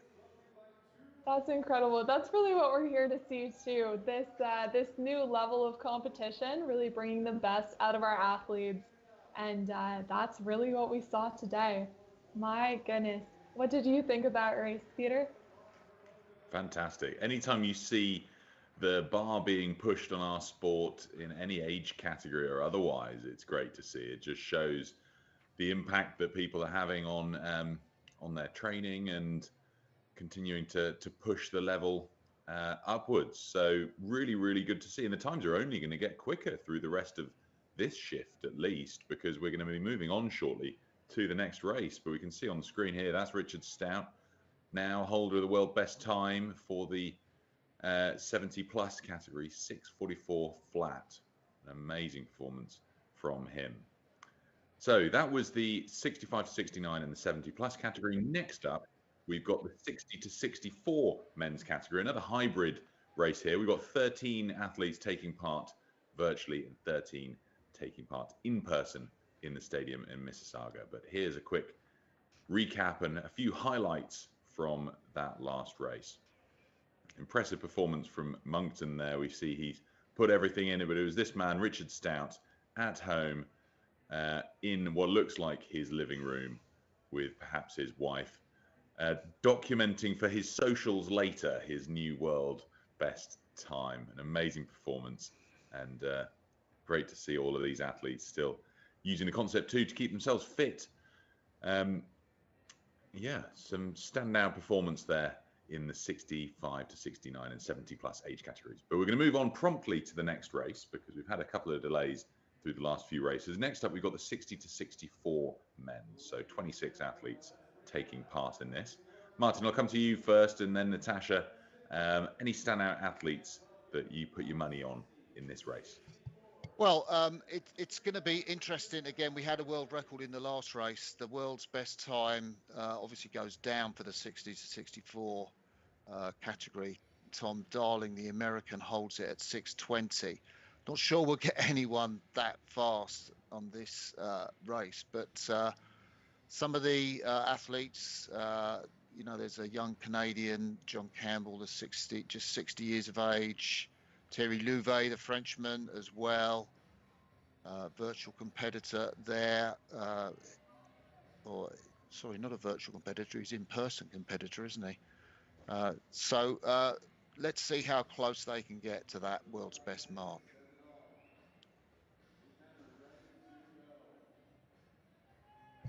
And Natasha, what are your picks from this race then? Picks from this race. Well, we do have the fourth place from Worlds last year, so Franz Bauman's, as we were saying. And then we also have a couple new rowers. So we have some who started rowing in the indoor rower in 2019. So we'll see a real range and experience here in this next age category, which I'm excited to see. We do have a mix of both hybrid and in-person athletes. And one of my favorite quotes here, I'll be looking at Francesco Gratigliano from Italy. And he says that victory has no age. So we'll see what kind of performance he can bring here. I love that quote. See how he feels at the end of the race. If he still believes that to be the case. As the Mexican Pepe Aguedo, we could just see him there. They've done their warm-up, these athletes, and the machine's backstage. So this is just a loosener. Just to keep their legs moving. Before we see... Yeah, sorry, Natasha. I was going to say, you can note here that there's a bit less of a uniform in indoor rowing than on water rowing. So everyone's just wearing what makes them comfortable. We see a mix of backwards hats. Some are wearing their club unis to tell them apart. But there isn't quite the same uniform that we usually see. Yeah, and this race is going to be a little bit more straightforward to follow, in as much as we've only got the one category. So all those yellow numbers, we've got, okay, it's a hybrid race. We've got virtuals at the bottom and in person in the arena in Mississauga at the top. But it's going to be fairly easy to spot the 1, 2, 3s, which I'm kind of looking forward to in this race. If you're just joining us, welcome. If you're tuning in to watch one of these athletes, if you're a family member, wherever you're watching from around the world, or a friend perhaps, welcome. I'm Martin Cross. With me is Natasha Kozak, and in the chair, Peter O'Hanlon, taking you through the afternoon progress of racing. Stay with us, and we will get you on with this 7th race of the World Rowing Indoor Championships very shortly. See, those ergos have got the feet in those blocks on the floor. I guess that's to stop them moving up and down. Sometimes the athletes, if they do move in sort of, I guess, quite a violent way off the start of the race, the rowing machines can tend to slide forwards a little bit. I know I sometimes have that capacity if I don't get the stroke right. And those feet are firmly anchored in those blocks. especially with the times that we're hoping to see here. We have quite a few times in the 640s and 650s. So in order to reach those splits, we're going to have to see quite a strong start from a lot of these competitors. It seems we have quite a strong virtual presence as well. So a lot of the lower times are in some virtual competitors. We have from Denmark, Martin Mario Gelani. He's looking for a 6:47 time. We also have from Great Britain, Andrew Sangster. He's looking for a 6:41 time. And then even lower is Great Britain's John Scott. So he's looking for a 6:39 time. He was the over 50 and over 55 British champion. So he really enjoys the indoor rower and he's hoping to continue that.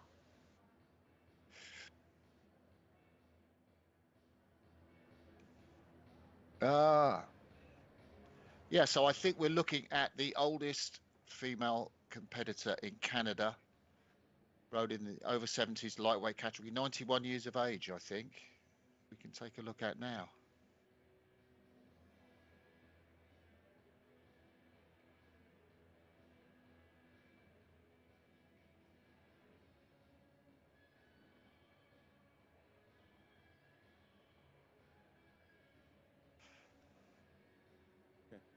Alita Kingswood, one of the most impressive performances I have ever seen from an athlete. 10:33 on the 2,000 meter, and I believe that gives you your third world record in an age group.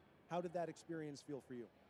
It feels nice, but I don't get all excited about it. Just old hat for you. How long have you been a competitive rower? About 5 years. What made you get into it? My son Matthew is also competing. I went over, he had bought a rower, and he asked me to go on it and try it out. And when I got off it, he said, "You're just under the world record, so you should compete." So I did. You have that natural talent. What message do you have for people watching at home who might think, I'm too old, I can't do that? What would you tell them? You're never too old. You can always do it, but do you want it? That's the main thing. Alita, you're an inspiration. Thank you very much for your time, and best of luck in the rest of the competition.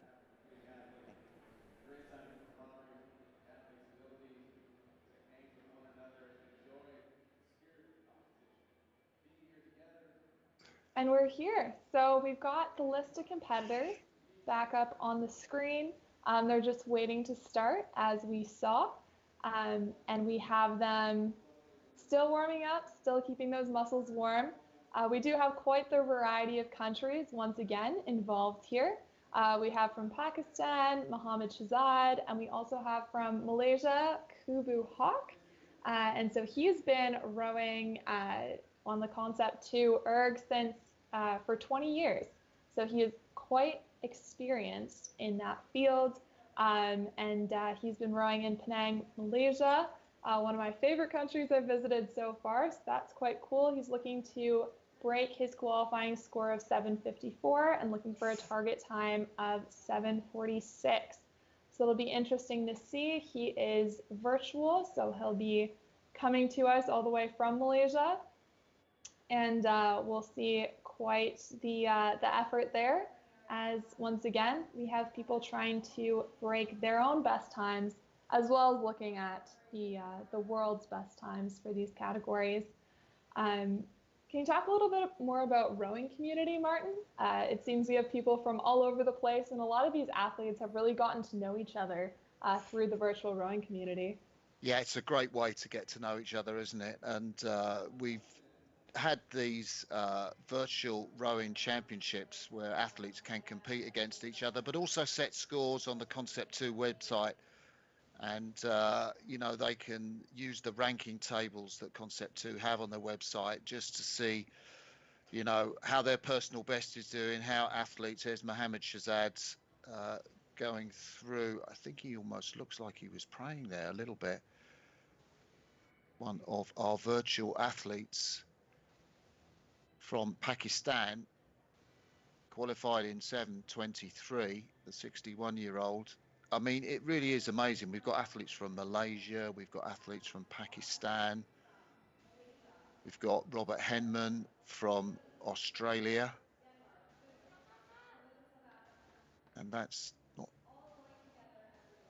There's Kobu Hock. What a great picture we're getting there from that camera. Flags everywhere from Penang Rowing. And his rowing club top, I guess, that orange top, orange shorts. It must be the middle of the night in Malaysia. I wonder what time it is in Malaysia. I think they're Right exactly now. 12 time zones away from us, so it's exact opposite side of the world.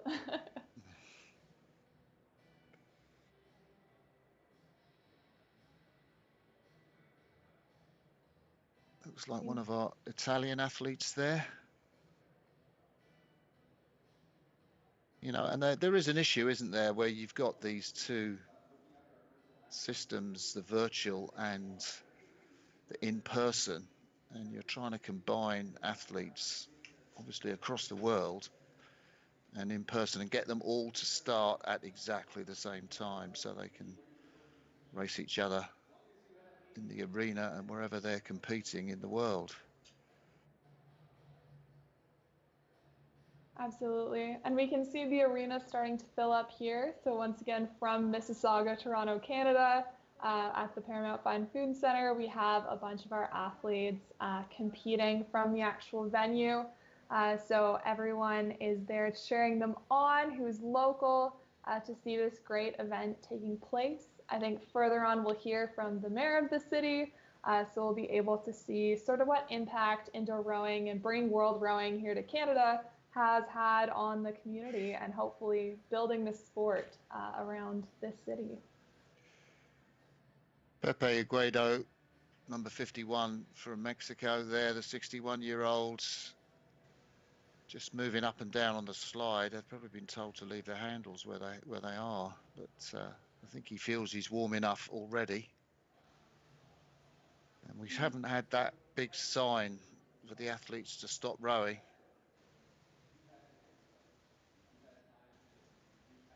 I guess these are moments that maybe if you're an experienced world rowing indoor competitor, you might have trained for these delays that do happen. Just have to sit and wait. Kobu Hock from Malaysia, waiting patiently. Yeah, he definitely has a cheering squad there, looking for their moment of fame. We can see them. That's awesome.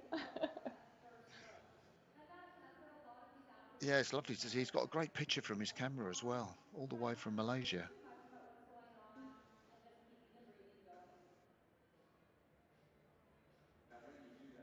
So we can see the picture of our virtual athletes, one of whom has decided to get off his screen. We're a little bit away from the start.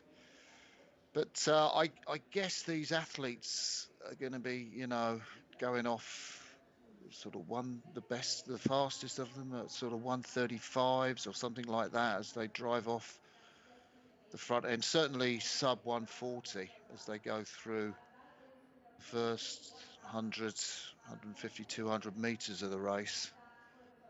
And then setting down to, well, I guess we're looking at sub 140 splits for the 60 to 64 for the top guys. I mean, that would be a fearsome pace if they can maintain that sort of pressure. 620.7, the world record for this category. So there's a delay. I think we're going back to Peter. Yeah, thanks, Martin. So it's an immense feat of technical complexity to get all of this working cleanly and smoothly with athletes in the stadium in Mississauga, Toronto, Canada. And of course, all of these many athletes tuning in from home. So we'll give them a few moments just to make sure everything is absolutely perfect. These athletes have trained far too long for their hopes and bids for World Championship titles to be dashed by any slight technical issues. So we're going to have a quick ad break and we'll be back in a moment.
Goodness, it's terrifying watching that advert as Concept 2 expands its arsenal of pain into the ski erg, the bike, who knows what next. But it's been some time since I did a set piece on an ergo. Now, Natasha, you're still competing once in a while. When was the last set piece that you did on an erg? It was this morning. I'm still training here at the University of Waterloo, so I'm just outside of Mississauga in Canada. And yep, we're still training. We have some more of these 2,000-meter races, the standardized race coming up. And a lot of athletes, what we look for is to first train the aerobic phase. So first looking at really long, slow pieces, and then some of the quicker pieces so we can get off the start quickly and do that sort of thing. So we're really looking to improve both the start of our race and that endurance that we've been talking about this whole time. What about you, Peter?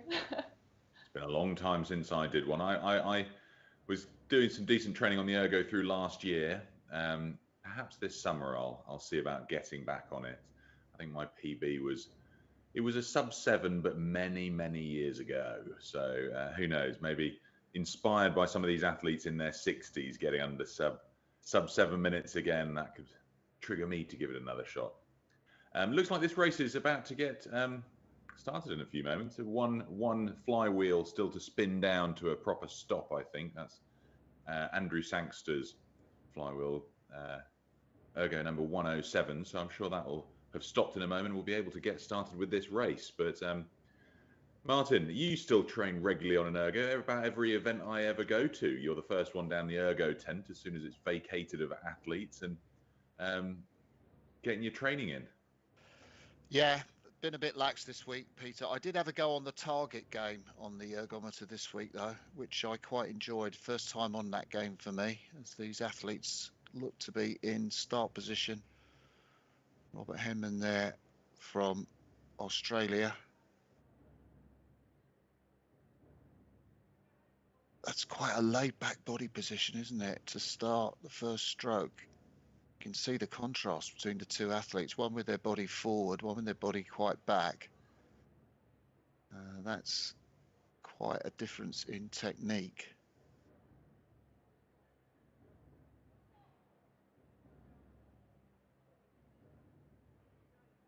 And those athletes still on the screen are just trying to get their bonus strokes in before starting the race. So we'll wait for their flywheels to stop spinning and make sure it's nice and fair that everyone has just a stationary flywheel off the start. Yeah, it's really important. It's not, you get a little bit of advantage if your flywheel is spinning, obviously. And Andrew Sangster, 107, I don't know why his flywheel would be spinning. He's probably maybe quite tense, just wants to keep that movement, and the weight might have got to him a little bit. We'll see once he blasts out off the start. Looking for time around about 6:40, I think, Sangster.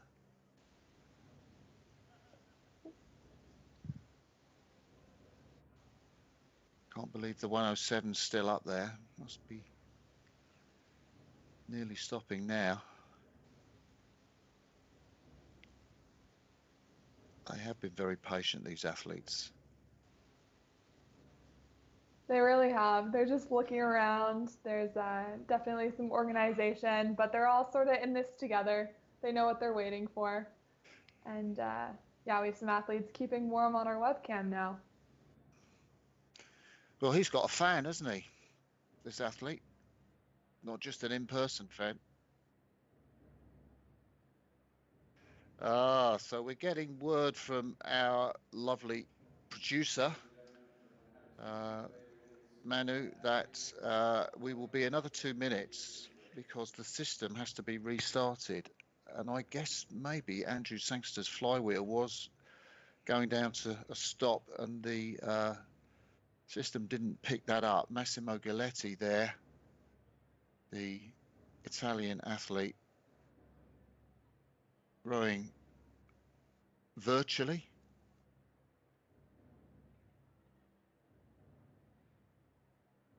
And Galetti, 62 years of age, qualified with a 6:41.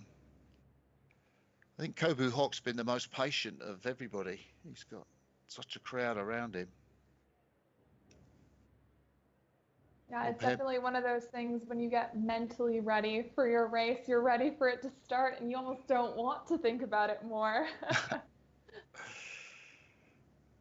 There's Shahzad, Mohammed Shahzad, one of our competitors from Pakistan today.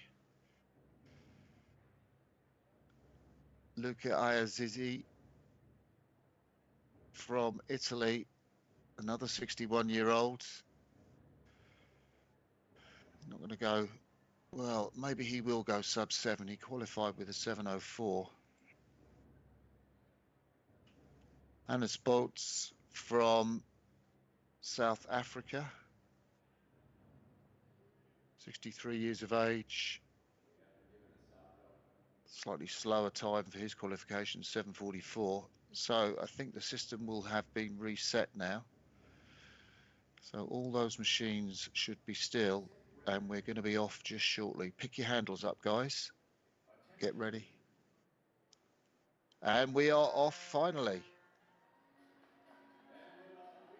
So one of the Italian athletes hasn't started. That is a shame.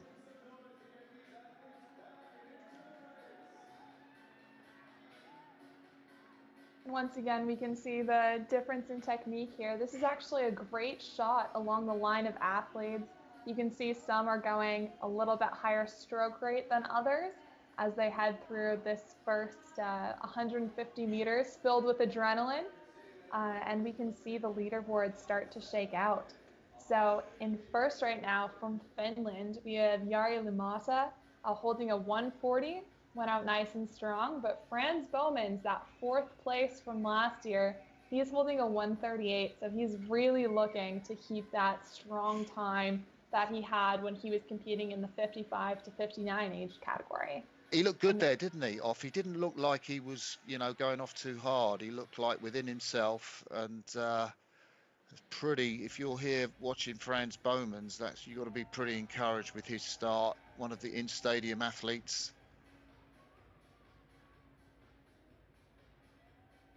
Jari Littmer in second place. John Scott, you see there on the bottom right of your screen, the British athlete, number 104. Yeah, and you can see them going against each other. Even though they're not in the same room, they can see each other on the screen, and it still feels the same level of competition. They can see those 5 meters distance between them. And as you can see, they're holding the same split, a 139, so that's going to be heavily contested as we go throughout this race. We've got in the middle of the pack as well, we have Alex Pond from Canada, Mohammed Shahzad, who we saw from Pakistan. They're in a tight fight right now as well. And as we move down the leaderboard, we can see all of these relatively consistent splits ranging from 138 up to about 204. He's a monster. There's Bauman's again in that orange top. Really quite upright at the finish. Very strong draw. Gets his shoulders right back at the back end of the stroke. Bowman's running 31 strokes a minute. Looks to be well within his rhythm. Sub 140s he's pulling. He's right out in front. He's quickest athlete in this field. So we're in the second 500 meters of this race. You can see some of the other athletes either side of him in person rating higher. And you can see with the speed that they've gone, they're about 15 strokes away from the 1,000-meter mark. So this race is really going by quickly, and that's just because of the speed of these athletes. We've got some great webcam video here. John Scott doing a nice, strong, shorter stroke here. He's in 3rd place right now, but he's looking to move up, I'm sure. You can see he's got less than 10 meters between him and Limata, so he'll be looking to make up that ground through this 3rd 500. Yeah, it's handled just short of the cage, but really strong position out forward, and then that big lean back at the front end. One of the Italians who did start, Luca Ayazizi, looking for about 7:40. The Italian can't quite see him on the leaderboard. There's James McCarthy. That distinctive high pull-up. Leaves it a little late to pull up as he goes through the halfway mark. The South African there in his yellow top.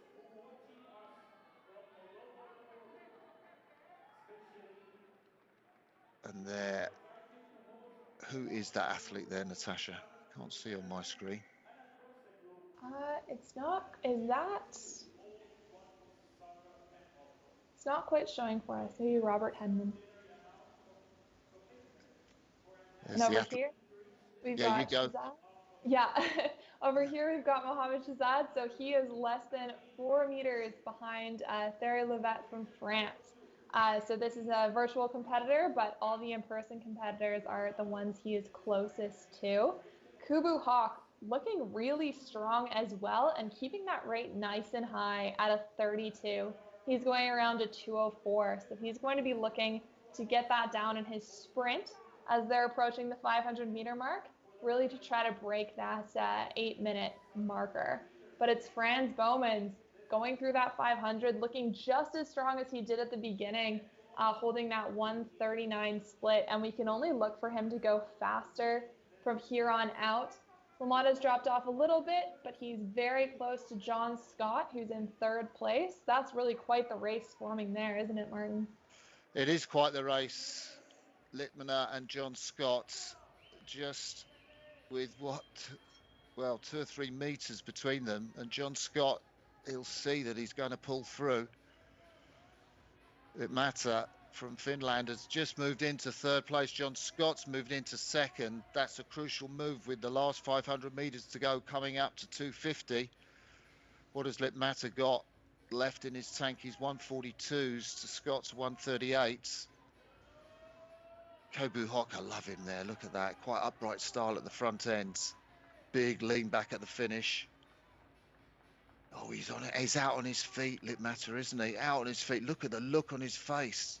He's nearly there, so nearly on the finish line. John Scott powering away, isn't he? Absolutely blasting it through. Up at 32 strokes a minute, 135s. They've got about 100 meters left in their race. They're really looking to bring their splits up here. You can see the pain on Frans Bowman's face. He's up at a 40. He is giving it his all for his final sprint, keeping it under that 140 marker. And we'll see what time he comes in at. He is at just over 6:30, so 6:31, but very well done. What an incredible sprint there. And then Scott and Lamada are through the line. Again, very, very close. We've got Christopher Fish-Coleman coming in alone, Alex Pond doing his last couple of strokes. And then we still have quite the race between Ayadi and Gandhi. They're within about 10 strokes of one another. So we have quite a tight field coming through the line for the next couple of positions. All of them doing their sprints now. You can see that stroke rate going up, 35, some are even out of 40, so they're really looking to get through that line. Yeah, and the score, I mean, it's amazing. Any score sub 640 for this age group category is fantastic. I think sub 7 minutes is superb for this category. And then the athletes here that have been pulling over 150s, just going through the finish line. Kobu Hawk there down at the bottom. He's on 154. He's dropped his splits. Be coming up to the finish line very shortly and cheered by all his spectators. There he is, Kobu Hawk. Yeah, they love that. Lots of applause for the Malaysian. Takes his feet out. 7:57, sub 8 minutes. Guess he's got to be pleased with that. Well done, Kobu Hawk.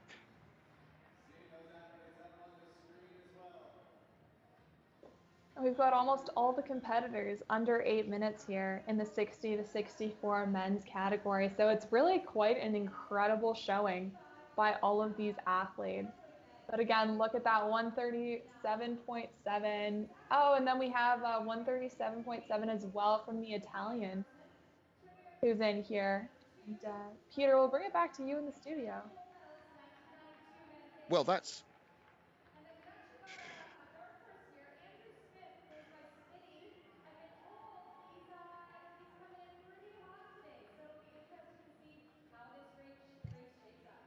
so let's head back to the studio and Peter.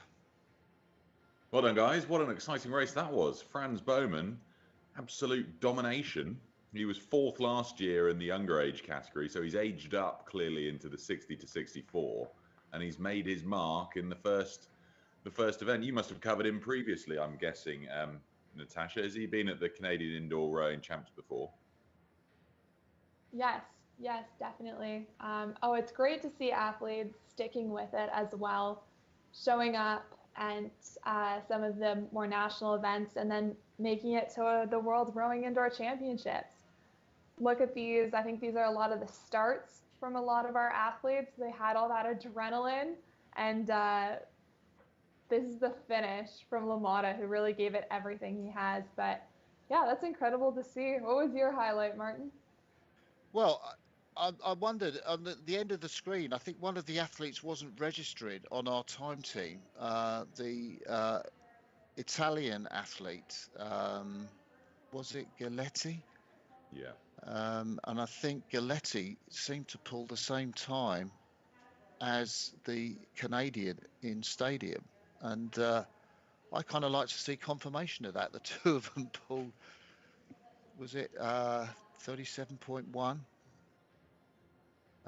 And that was, seeing that was a real highlight. Wow, what's happened there? And I think you do sometimes get those anomalies where a boat doesn't register on the screen, but the athlete is there racing and gets their time recorded. Well, we'll definitely have to confirm that, because we saw that all of the athletes had started, but I think Massimo Galetti hadn't noticed, because of the delays we'd had, hadn't noticed that we'd gone quite quickly through to the attention and go, and might have been caught out. So we'll get confirmation of that and bring it back to everybody, perhaps between the next two races. But we're going to move promptly on. But first, we're going to have a quick look at our sponsors one more time. Concept 2.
So we're going to jump straight on to our next race now. We're getting faster and faster as the age categories get younger and younger. We're straight into the 55 to 59 open and lightweight men. Take it away, Martin and Natasha. Yeah, this is going to be a fantastic contest. I'm really looking forward to see Andrew Benko, one of the amazing competitors from the 55 to 59 category from World Indoor Rowing, a world record holder in so many disciplines. And I'm just looking to see, is he actually competing on the screen there? We have got the athletes there, the yellow athletes. I'm not sure. Benko's down on my entry list, but he's not down there on the screen as competing, Natasha. Oh, yes, he is there. He's in third place at the moment. There he is on the right of your picture. To Kailand from Norway. Oh, Andrew Benko has just gone to the top there after, what is it, 350 metres gone in the race. And there's the Australian David Dix, the former Wallaby, played rugby league for Australia, now living in Great Britain, rowing for Rob Roy Rowing Club, part of the Molesey Leg Ends, Masters group that I row in. Terry Keidland, the Norwegian, big man, isn't he? He was leading on the way off. Michael Halgreen, that Danish flag on the back of his broom. Yeah, you can really see this category has been taken over by some of our virtual competitors. We've got Michael Hagen, David Dix, and Kyland, who we just saw in second, third, and fourth.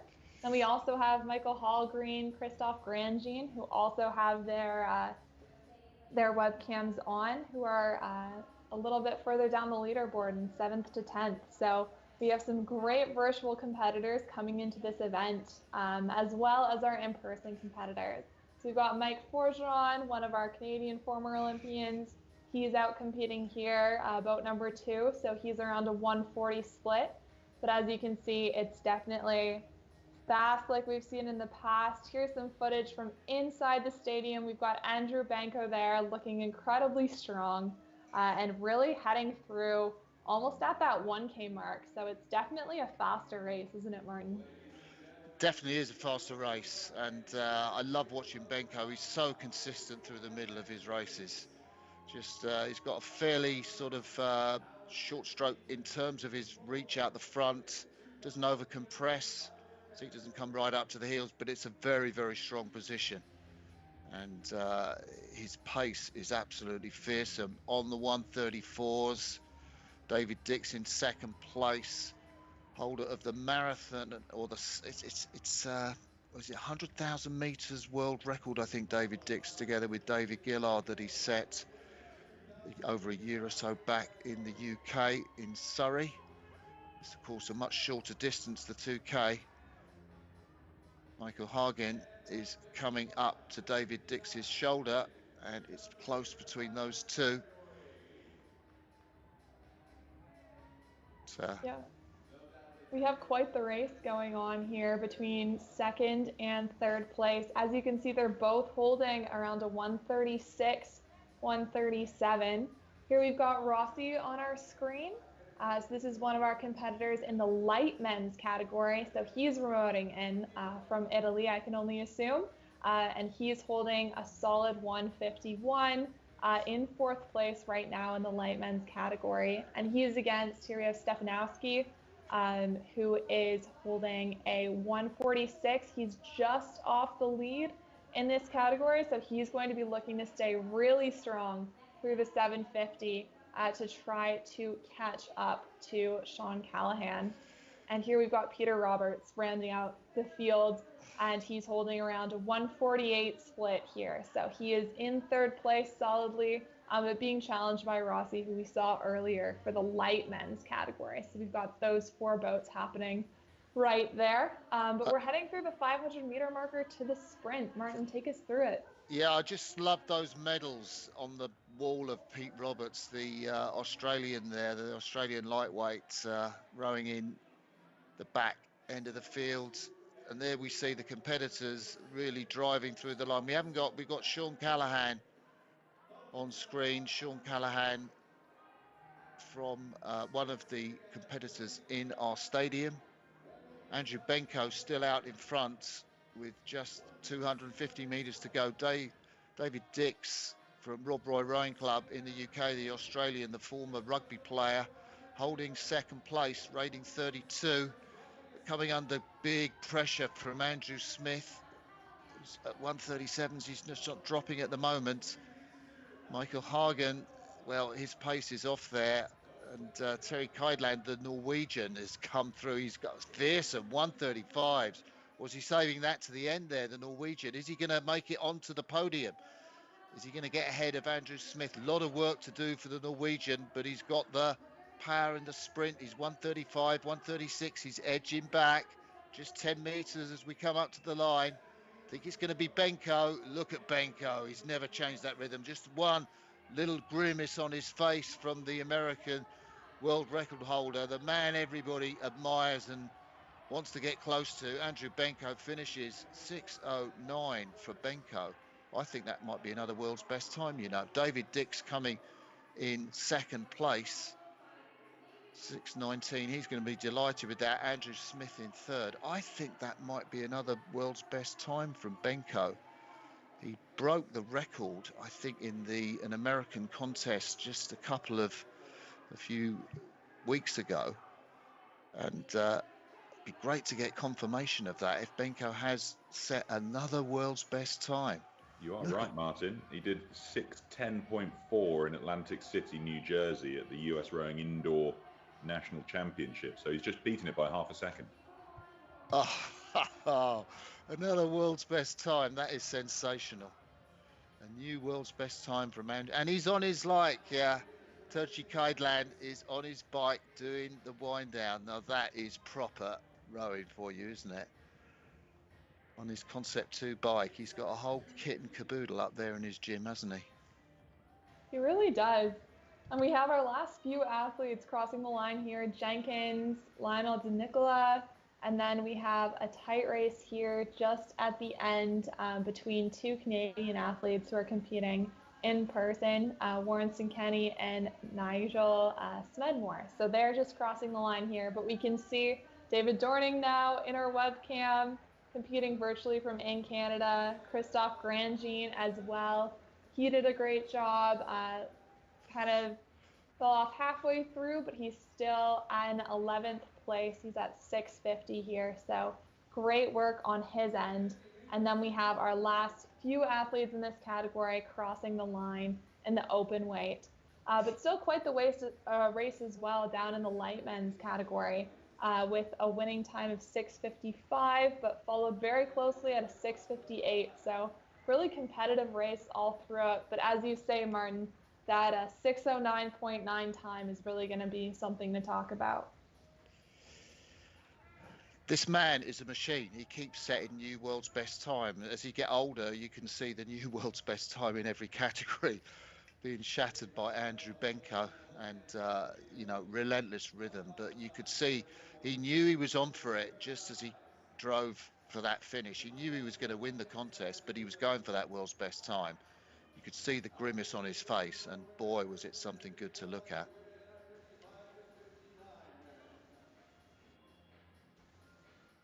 Absolutely. Peter, did you see any highlights from that race? That's where I had my eyes, was on Benko throughout. Just an amazing performance from him. And the question was, would he be able to pip his previous world best time that he set at the US Indoor Champs? And he did it, and not by some small feat. He did it by half a second, which is a lot when you're talking such fine margins in world best times. So an amazing performance by Andrew Benko, and I think he's just the standout in that age category generally. We'll have to see what he can do as he progresses on. He's 55 years old, so he's just entered that age category now.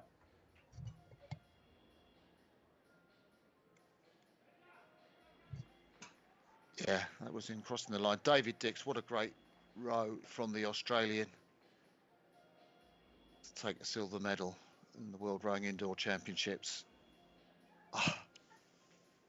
Great race that, wasn't it? Well, we're moving through these at quite a rate. That was the 55 to 59 open weight and lightweight men's. Next up, we've got the same categories, but for the women. So we're going to have a look now at the lineup we've got for this.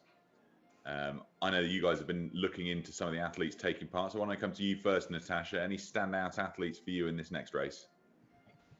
In this next race, I actually don't know any of the Canadian athletes, so I'll be interested in getting to know more of our athletes. We do have quite an international bunch this time. Competing virtually, we have some athletes from Estonia, Australia, Italy. You can see them on your screen now.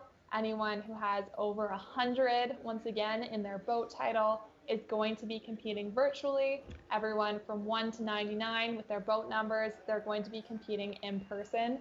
And we do have the two separate categories. We have the lightweight women, 50 to 54, and the heavyweight women, 55 to 59, as well as the 50 to 54 heavyweight women as well on just that right side of your screen. So it looks like we'll have a variety of different countries coming together here. variety of in-person athletes, and they are heading off through the start. So why don't you take us through the start, Martin? Yeah, these athletes looking to probably come down in what, about 7 minutes 20 seconds. So I guess you pull in kind of 150 splits for that. You'll look to even off as you go through the first quarter of this race. Athletes maybe dropping below 145s as they drive off. Got a great shot there of the arena.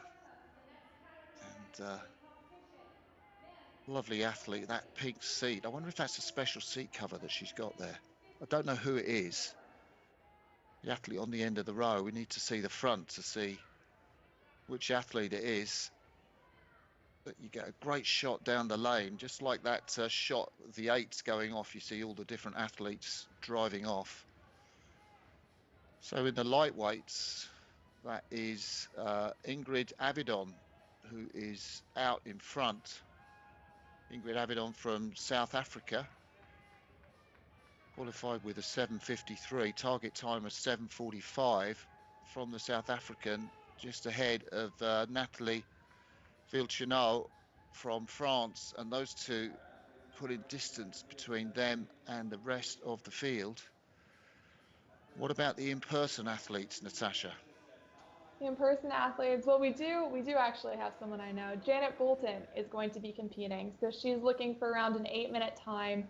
This is her 3rd year competing in Worlds, and she is the president of one of the local boat clubs here in Mississauga, Toronto. So it'll be great to see her practicing what she preaches and showing up for the World Championship event for the 3rd time in a row.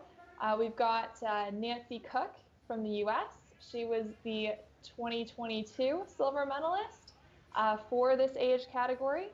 So she is going to be looking to repeat here.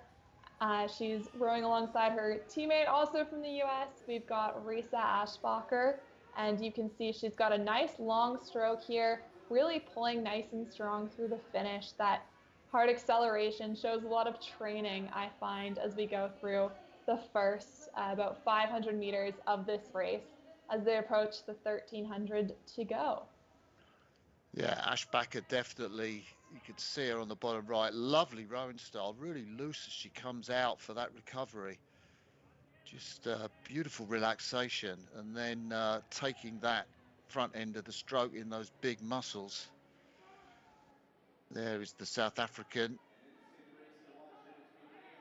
In 2nd place, Ingrid Avedon there, I think. We can see her on the bottom left of the screen.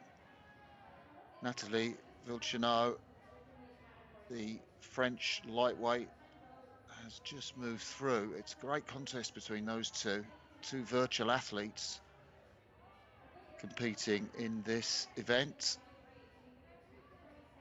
Vilchenot, target time is 7:35, so I guess that would make her probably the favourite to beat Avedon in this race for the lightweights as they come through the halfway mark.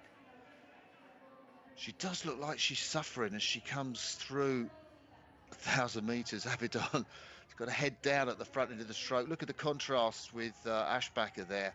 Head up, just big lungs to open that, get as much oxygen as she can down. Just showing the slightest bit of pain there at the finish, at the back end of the stroke where her eyes close. Benita Klaassen there, another one of our virtual athletes in 3rd place, the 51-year-old. She's aiming for a 7:30. And she's starting to move up in the rankings. So she just became 3rd. She's holding that 156 nice and strong, but she'll be looking to make up about a 20-meter distance between her and Lacassen. So we'll see how that progresses as the race goes on. Just showing incredible ability here to negative split as we're heading to the 750-meter marker. But it is this race between Klaassen, we can see down in the left, and we can see, who do we have in the right there? We've got Paolo Bercelli here, showing she is going to be in our women's 50 to 54 category, the same with Jorgensen. And then we have Molly Lou Demois. So a lot of virtual competitors showing webcams here. We can see the effort as they're heading through this third 500, but it's really quite the race shaping up. Look at that effort there, pulling through every single stroke. We've got someone videoing, and they can see what's happening in the arena as well at this time. So they're heading into their sprint now, going across the 500-meter mark. We still have Ashbacher leading, but really being challenged here by Marika Lakitsinen.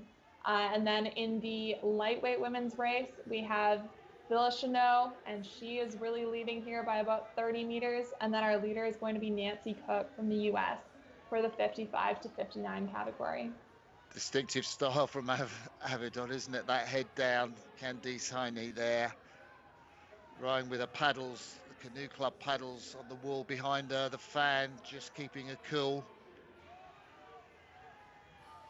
Candice, one of our virtual competitors in this category. But, well, Laaksonen, she has got in front of Ashbacher in the women's open category. Look at that. She has absolutely caned it in the last quarter of this race. And the flying Finn has absolutely blown apart this field. And Ashbacher, who started so well, who was in the lead, who was looking so smooth and relaxed, the in-stadium athlete, has now got it all to do with just 250 meters. I'm not sure she's got it. She's dropped down to 159s.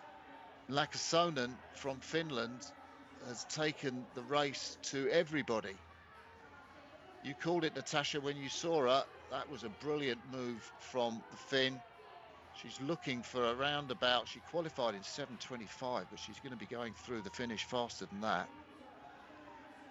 She really is. Look at those stroke rates too. She's up around a 40, which is pretty incredible heading through that finish line. She's got about 100 meters left, so there's no way she doesn't hang on to that. Incredible effort there. She looks so strong heading through that finish. You can see that pain, but man, was it worth it. She is going to get a medal here at the World Rowing Indoor Championships. And Clausen, who we saw quite strong, is going to rise up and take second place there, leaving Ashbacher in third. Still a very respectable time, 7:33. And then we have a nice tight middle here with everyone fighting their own individual races all through the 144s, 155s. We have a first place now for the lightweight category as well. So it's going to be a 7:39 there, still very competitive, super close for Avedon and Aguilar, 158.0, 158.1. And then we have a winner as well for the 55 to 59 open weight at a 154 and a 156.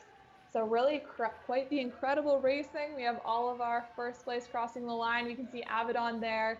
She's absolutely shaking it out. She worked really hard, and she's got a third place here to show for it.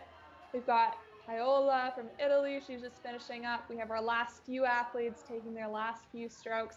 Quite the finish, isn't it, Martin? It is quite the finish, and we saw Candice there just gathering her breath in that paddle shed, just having a look at the score. Can't quite see what it is that she's pulled, but Jane Robinson there too. Great effort from a virtual competitor, Jane Robinson and Candice from Australia, competing for Oceania. So let's go back to Peter in the studio. Thanks, guys. What a great race that was. Now, before we jump into the next race, where we're going to move to the last 2,000 meter race before the lunch break, where we'll find the 50 to 54 open weight and lightweight men, we've got an interview lined up. So let's jump to that. Thank you very much, Peter. Just some impressive performances by the Masters athletes here in Mississauga on this Saturday morning. I'm joined by the oldest in-person competitor, Howard Steinler. Howard, you've been a rower for 15 years. What made you first get into this sport? Well, I was reading a book about athletics, and rowing was voted the second best exercise or anyone next to swimming. So I selected rowing, and I've been rowing on a machine ever since then. And you had a very good performance earlier this morning, your first race as an 80-year-old. So how do you think you're still improving as you get older? Well, my time doesn't improve. I lose about 8 to 10 seconds a year, and I have been for the last 10 years, but I'm competitive. Still competing, that's the key. Thank you very much, Howard. Peter, back to you.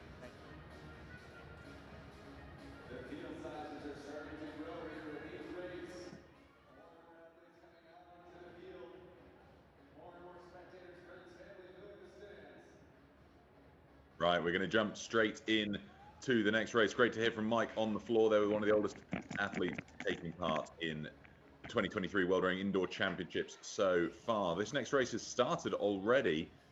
Martin, Natasha, we've got the open weight and lightweight men's 50 to 54. What can you tell us? So in this race, we've got quite the variety of competitors. We have some who just started rowing in 2020, and then we have some who are old hands, been rowing for a while. From the US, we have Thorstenson in the 50 to 54 category. So he was 4th at Worlds, so we'll be looking to see him try to do a repeat performance here. But leading the field right now, we have some of our virtual athletes. So Luke Wollenschlager, he is at 1:31, so he's very close to that 1:30, that 6-minute time. So that's really looking good for him. We can see him on the screen in that bottom right corner there. And then he's being challenged by Hernandez, who's about 20 meters behind him, holding that 1:34, 1:35 at a much lower stroke rate. We also have some of the lightweight men. So we can see down here, there's Thorstenson we were talking about. And once again, he was 4th at Worlds in 2020. So looking very strong here, pulling in nice and high, keeping that handle nice and high. He's really settled into his rhythm as we're approaching that 1,000-meter marker. And I'll pass it over to you, Martin, for the next little bit of the race. I'm just intrigued as to, Wollensteiger. He's got as a target 5:59.5, which is going to be a new world's best time if he does it. And he's pulling fearsome splits for the first half, but the sense is he's got to break Andy Benko's world record that stands at 6:01.7, so he can afford to pull 6 minutes and still break the world's best time. There's Scott Jenkins, the Brit, 54 to 59. Barry Mitchell, competitor there from Zimbabwe, another nation represented, introduced to indoor rowing through CrossFit. It's great to see these Australians there in the middle of the night, isn't it? Andy Menzies just trucking on. And there we see Kui Jin Song from China. I think that's the first Chinese athlete we've had a look at. Qualified for Asia in 7:34, going for a 7:30 target. Dave Weaver, look at, he's got his headphones on. Look at those blue headphones that Dave Weaver's got on. Short strokes out forwards. Another nation, Zolt Darvas from Hungary. Hungarian tricolour proudly displayed behind him for the 52-year-old. Jose Germán Rendo Jimeno with his Spanish rowing top on. So he was the winner of the 500 meter in 2021 and the 2K and 500 in the year before. So we'll be looking to him to try to do a repeat of that. He's currently holding a really strong pace here at around a 30 strokes per minute, a 141 in the light men's category. So that's your leader down there in the bottom left. So Wollenschlager, I think, is probably not going to break that world's best time. He's pulling 131s. He's got to go sub 131s now if he's going to do that time in the last quarter. But you can see he's got 132s. It might just be a bit beyond him. He's going to win this race ahead of Renato Hernandez of Portugal. Ahead of Peter Thorsten in the stadium, the American. Hernandez is in second place. The American in the stadium taking third place. There's Wollensteiger. Yeah, he's pulling his handle up. He's being urged on by his coach, but he's dropping, isn't he? 135, it's just a bit beyond him. He really did go for it though, didn't he? He went his best. You can see his legs just haven't got it in them. Just he's driving as best he can. But Hernandez in that second place. Gulliman and Hedda from Norway and Canada in 4th and 5th, and Scott Jenkins, the Brit, just trying to make up for one of the 4th and 5th places as we come through to the finish. You take it in. We've got quite the finish down here in the light men's category as well. Philip Healy won it last year, and he's currently in 2nd place. He's really trying a sprint down here. So he's at a 138, while the current leader, Zimano, is at a 142. So we'll see if he can make up that ground. But as you say, it's through the line. It's Wollenschlager, and he is going to just miss that 6-minute marker. But 6:03 is still a pretty darn good time. And heading through the line. Sorry? It's an amazing time. He just couldn't keep it on in that last quarter. Mm-hmm.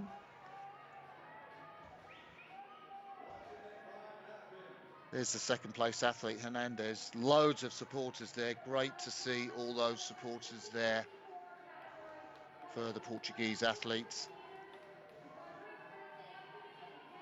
Absolutely. And we're seeing this 3 meters, 2 meters. Philip Healy just misses it by 0.1, so he's about 0.6 off Zimano, who takes it this time. So that's quite the race in the light men's division. But now we have the main middle part of the race crossing the line. So look at how many people are at 138.2, 139.2.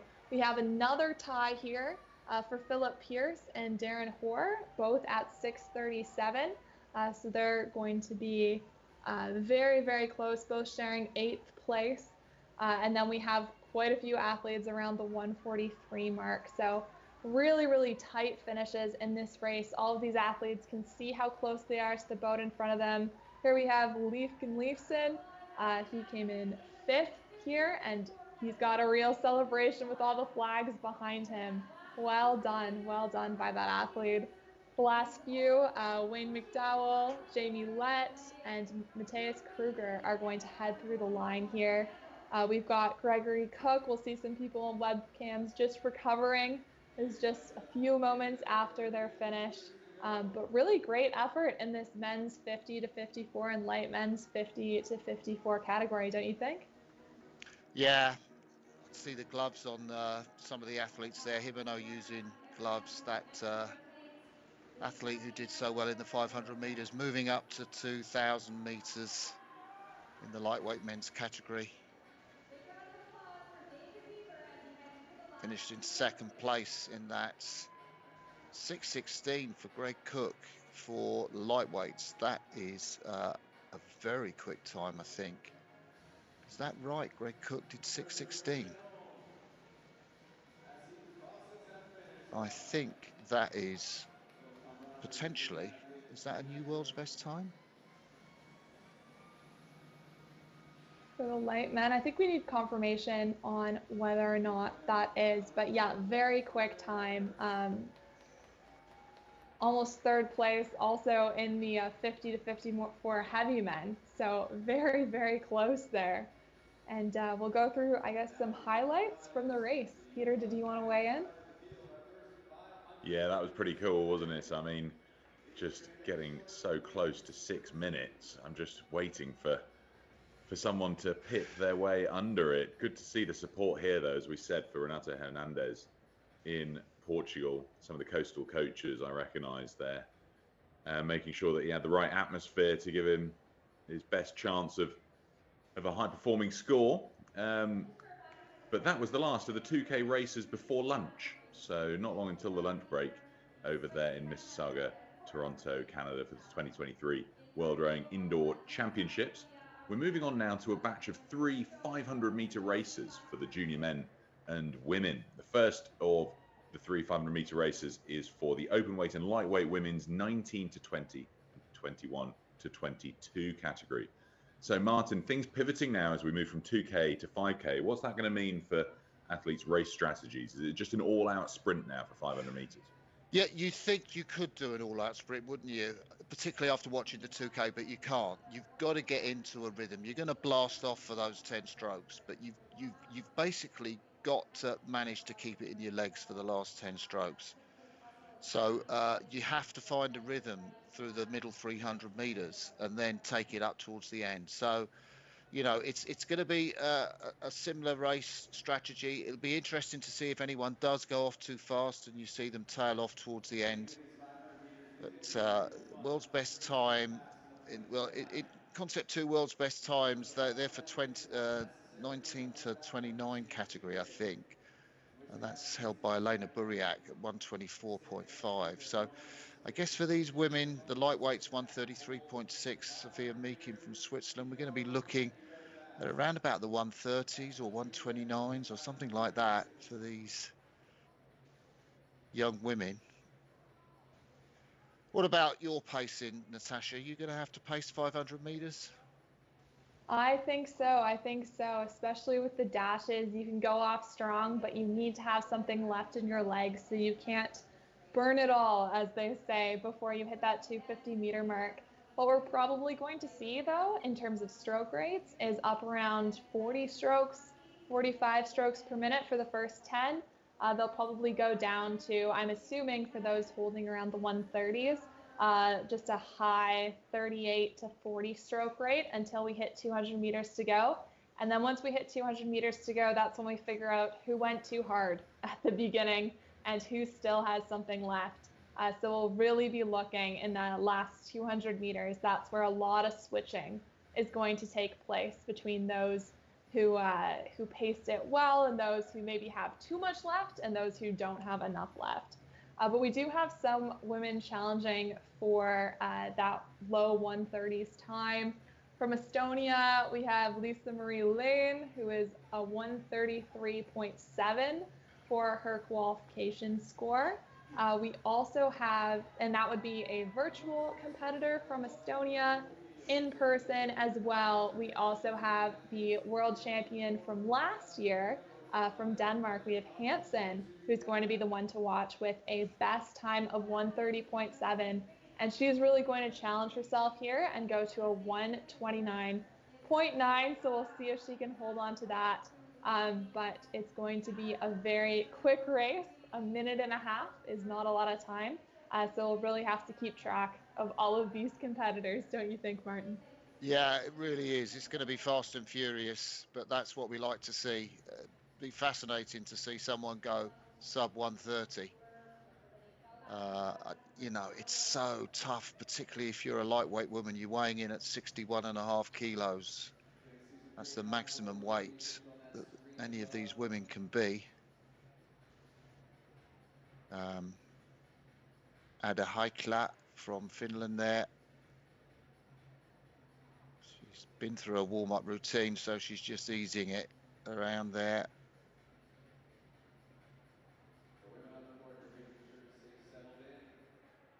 We have quite the range too for virtual competitors. Here you're seeing Mara Koder. We've got Zara Zafar. She's actually in Egypt promoting in, and she is at a 133.8 for the 19 to 20 age category. So we have 4 categories competing here. There's Kozer, as we were talking about. So they're going to be either 19 to 20 or 21 to 22, both lightweight and heavyweight. But it looks like they're sitting up, getting prepared for their race. They see that stop rowing and they know they've got 90 seconds ahead of them. Oh, and we've got a false start. Oh no, is that our first today? I think so. I think so. Can you explain to the people at home what a false start is, Martin? Yeah, you know, I guess you're looking at your screen, you're looking at the countdown and pick up the handles and attention and then the go. But somebody might have gone just before the go, so on the attention, just with the tension of the moment, and therefore we need to reset and go again. And here we go. It looks like they've got a clean attention and they are off. Look at that start. The chain is absolutely bouncing. And look at those stroke rates. Goodness, in the 60s, they're blowing my high 40s estimate out of the water. But here, go ahead. Yeah, was that Hansen that was up at 60? Amazing. And I think the athlete from Hong Kong too was up at 60 strokes a minute, and they're still in the high 40s, Natasha. Oh, it's absolutely incredible. And we're seeing Hansen try to get that score. So she's just under 130. This is going to be her pacing right here at a 129. So we're going to see if she can hold it. She's got about 30 strokes in her race. She's up about 130, but she's going to have to bring it back down. Look at that effort from all of these ladies on their webcams. Absolutely incredible. We have, where is Kahar from Egypt? I think she's dropped off our monitor here, but they're heading into the last 150. Talk us through it. Hansen up at 51 strokes a minute. She can see the split dropping now, 133, 134. She's holding on, but she knows she's got to keep it there if she's going to go sub 130 for that split. It doesn't look like she's going to be doing. Look, she's really suffering now. 138's Hansen. She's in the lead, and Lan from Estonia is pulling back on her just 4 meters as we come up to the finish line. 5 meters. I think Hansen's just going to do it, but she has lost it in that last part of the race. Yes, she does just do it. 132. Throws the handle away. Margit Hansen, she really went for it. And even though it's 500 meters, Natasha, you can see the agony that she went through. Absolutely. And then there's Lane, who, in my opinion, paced it perfectly. She was so close. And yeah, that sprint at the end definitely takes it out of you. Zafar, incredible athlete here, especially keeping pace with these slightly older athletes. She's in the 19 to 20 age category, so great things coming in from her. And just like that, it is over. All of them are through the line, so incredibly quick race, and very well done by all the athletes. But you can see it's high anaerobic energy. You have to be nice and quick, and man, does it burn after. Anastasia Koza, the Ukrainian athlete, we should mention her, who got a medal in the European Junior Championships. Comes from a rowing background in her family, obviously there with the proud flag of Ukraine in the background. Just on the bottom right of the screen. Was this the start? There she is, Anastasia Kozier going off the start. A Ukrainian athlete. Fantastic to see Ukrainian competitor. Hansen dying at the finish. And take into account this is a lightweight woman here, so she's weighing in right at 60 or at 53.5. So she is really generating a lot of power in terms of watts per kilogram, which is quite incredible. What were your thoughts, Peter? I was just looking at how amazing that is when you see them go in such a short period of time, burn absolutely every ounce of energy they have left in the tank. So it's an amazing start into the 500-meter sprint sections of our race schedule. Very impressive stuff. And I can also confirm for you now that Greg Cook did in fact set a new world best time for lightweight men's 50 to 54, beating the previous one by nearly 9 seconds, previously held by Klaus Bischoff. So it's an amazing performance by Greg Cook of the USA in that lightweight men's 50 to 54 category. Now, before we move on to the next 500-meter race, which is for the lightweight and open weight men's 19 to 20 and 21 to 22, I believe we've got Mike Arsenault, our man on the ground in Mississauga, Toronto. So let's catch up with him, see who he's got to talk to. We were due to have Mike on the ground there with an interview, but it sounds as though he's been held up. So we're going to jump straight into the next race and look forward to the open weight men's 19 to 20 and 21 to 22 and the lightweight equivalent as well. So let's have a look at who we've got taking part here.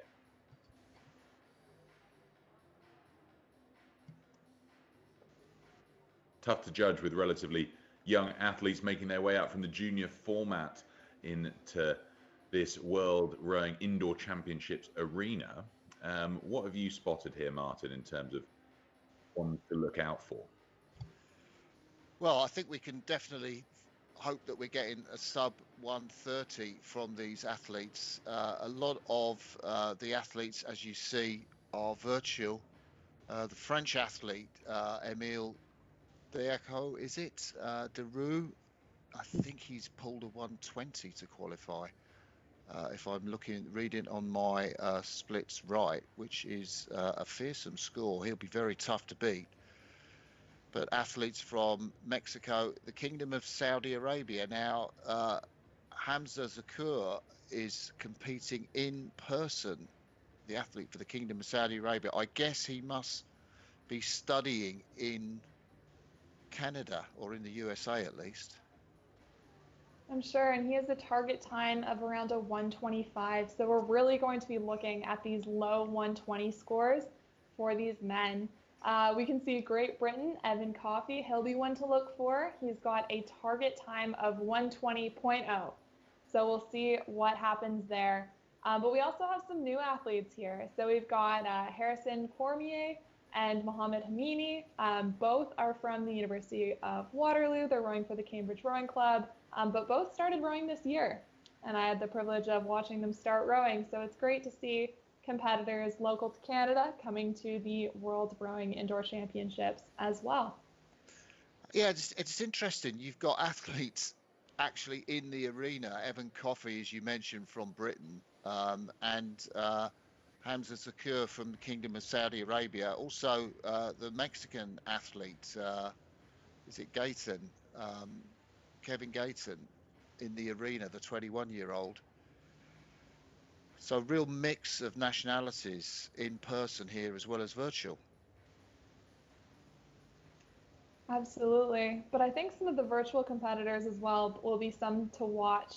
We do have a prospective best time here, which is going to be from the Egyptian, Sefaldin Mohammed, and he's looking at a 118.5. So I'm going to be very impressed to see 21 years old breaking that 120 for a 500 meter. Well, I think the world's best time is a 119.8, which is held by the Ukrainian lightweight sculler Igor Kamara. Sculls in a double with his partner Kovalov. So if anyone's going to beat Kamara's record and he holds that on the Concept 2 website for the 19 to 29-year-old category. So if someone's going to pull a 118, that is a new world's best time for lightweights in this category. So I shall be very eager to see those splits, probably going off at about 114 or so, something like that. Which for a lightweight weighing in at 75 kilos is going some. Power to weight ratio is really impressive. Absolutely. You can see them just warming up here, getting ready. A lot of them have quite a few cheerleaders in the background, which we love to see. It gets quite loud in there for the 90 seconds that they're going, even less for some of these men. So it's nice we have all these webcams as they start to practice. I'm sure they'll be pulling it together as well. Sometimes it's nice for these remote athletes to have a bit of a pace boat and try to see if they can support each other in that way while having these incredibly fast athletes compete at the World Rowing Indoor Championships. It was interesting to see the Philippine athlete, Jan Matthew Largo. He had a whole posse of supporters around him and on rowing machines. Middle of the night in the Philippines, I guess. Yeah. He's joined by fellow Filipino athlete Lorenzo Cabala. So we'll see if their times match up, both looking very competitive, but this is what they've been waiting for. They're seeing the stop rowing right now, so they know they have to breathe in now because it's going to be a solid 70 to 90 seconds before they can do that again. So get ready for it to get very loud at our arena in Mississauga as they queue up for the start.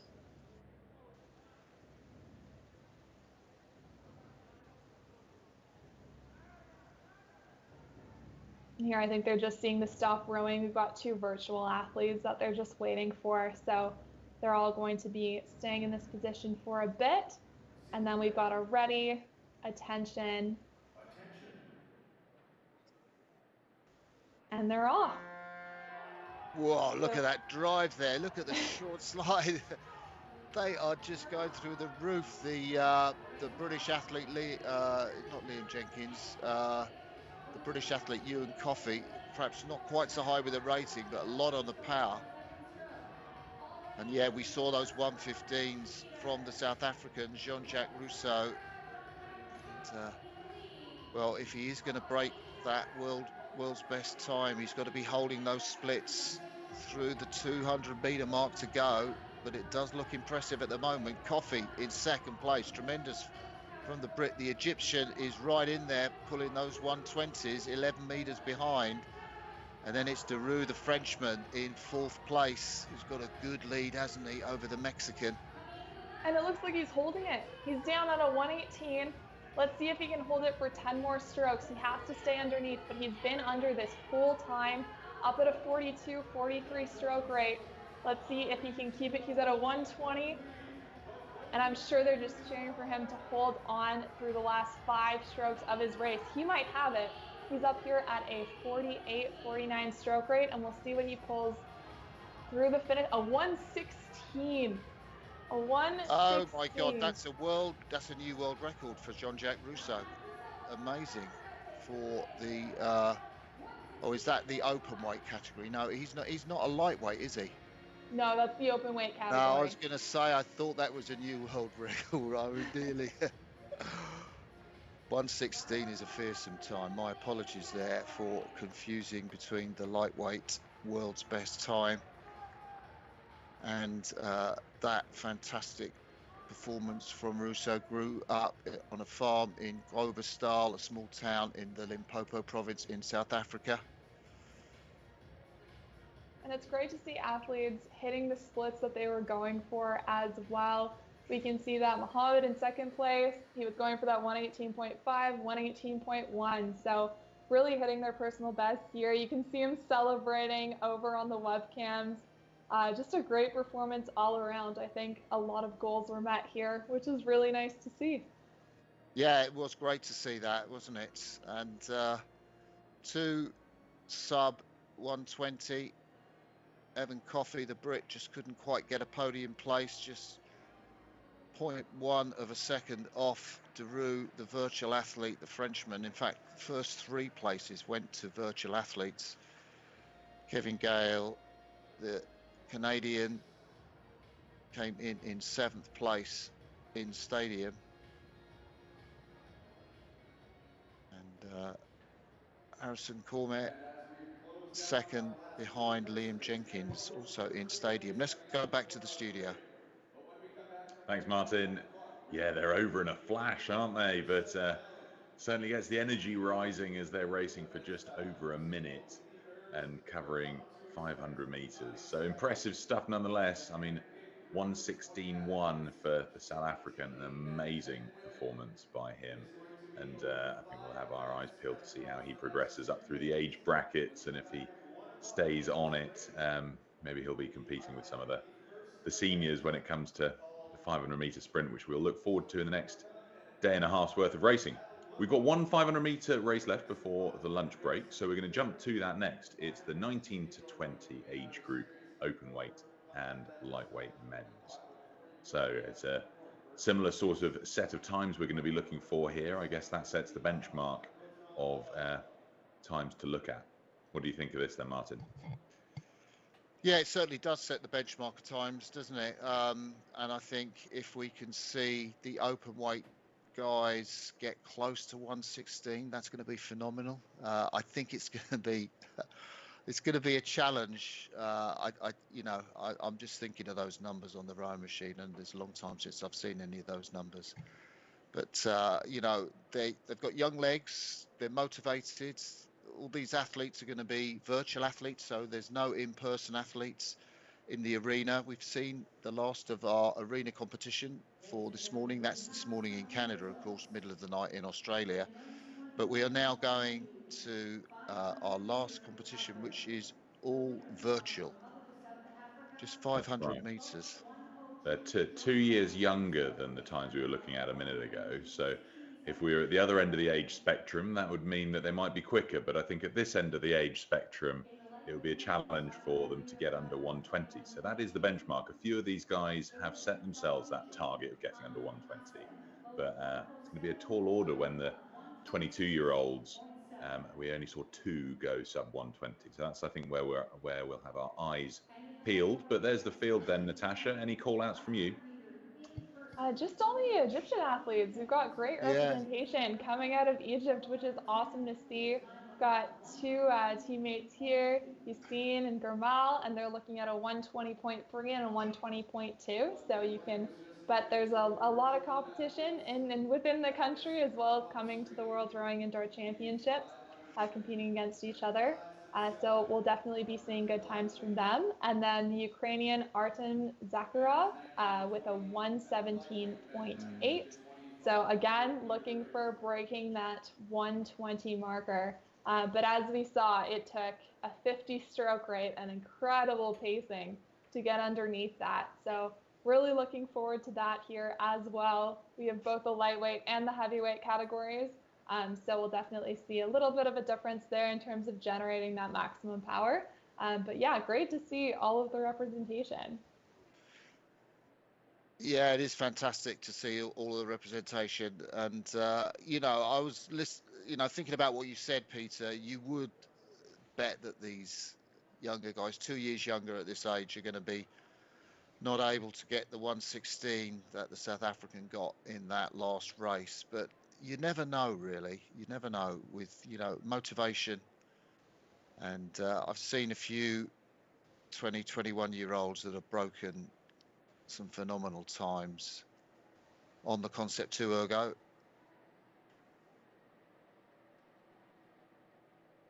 There's a Norwegian athlete in his club. Yeah, they're all seeing the stop rowing sign right now, so they're getting fully ready. You can see they're almost already ready to push backwards for that start, and I'm sure we'll see some indoor rowers jumping around once they get off that start. Once again, everyone is virtual, so we can only see people through the webcams, no one in person for this one. So it's going to be quite the start. They're seeing ready attention. Oh, did somebody go? Yeah. Was that the Ukrainian athlete? Not the Ukrainian athlete, I think. Oh, they're just blasting off. They got to stop. Who is that on the top right of the screen? I wish I could see 105, that is the Ukrainian athlete. So that's going to be Artem Zakharov. Oh, wow. So Zakharov made the full start. And then who was the athlete on the top right of the screen? Who basically... That just kept going. He's going to be so warmed up. It's going to be crazy. How frustrating is that going to be? And he's got to go again. Oh, dear.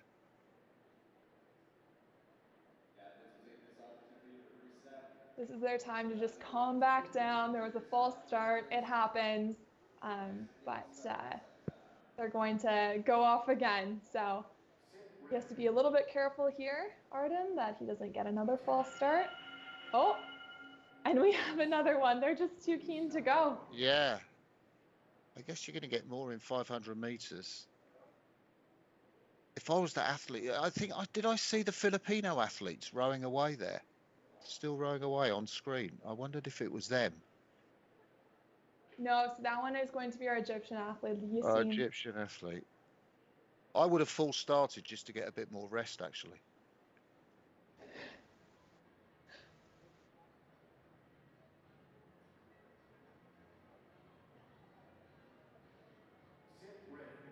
See if anyone false starts through this start here. Everyone's prepared, breathing in. And they're off. Okay, that was a clean off right here. We can see him heading up. Not as high as the other group. We're high 40s. Oh, somewhere in the 50s. And then we had a great start here by the Norwegian, Loftnes. Yeah, he was down at 113, so he's back at 115 now, but he's looking really good, really fluid technique. There's terrific, the Egyptian athlete, I think. Yeah, and we can see them heading through here. Looks like Loch Ness is keeping that time. Oh, look at that power. The rower's Technique. just jumping, my goodness. And he's got a bunch of people holding it down. You've seen Daz in Egypt, so those are his teammates. They're heading through. They got about 200 meters left. So this is where we're going to see them start to rearrange places. We see Abel Dukai and Dackley. They're at a 128 each in the light men's category, and they're within 2 meters of each other. But it is going to be Loch Ness if he can hold on to that 2-meter lead in the last 100 meters. I don't know if he can. We've got the Ukrainian who's creeping up. He's actually got through him, Zakharov, that man that full started, and he's come through at the end. Higher rating, just pushing it, and it's Zakharov that takes it. He throws the handle away, pushes his hand in the air, and well, 118. It wasn't the 116. You were right about that, Peter. But he just looks like a young lad, doesn't he? Zakharov, just 19 years of age, and just came through. The Norwegian looked so good on his technique, didn't he? Absolutely. John Evan Loftes. Fantastic in the first part of the race. The Egyptian, Mustafa, came through to take 3rd place. And then it's the Kuwaiti athlete. Wow.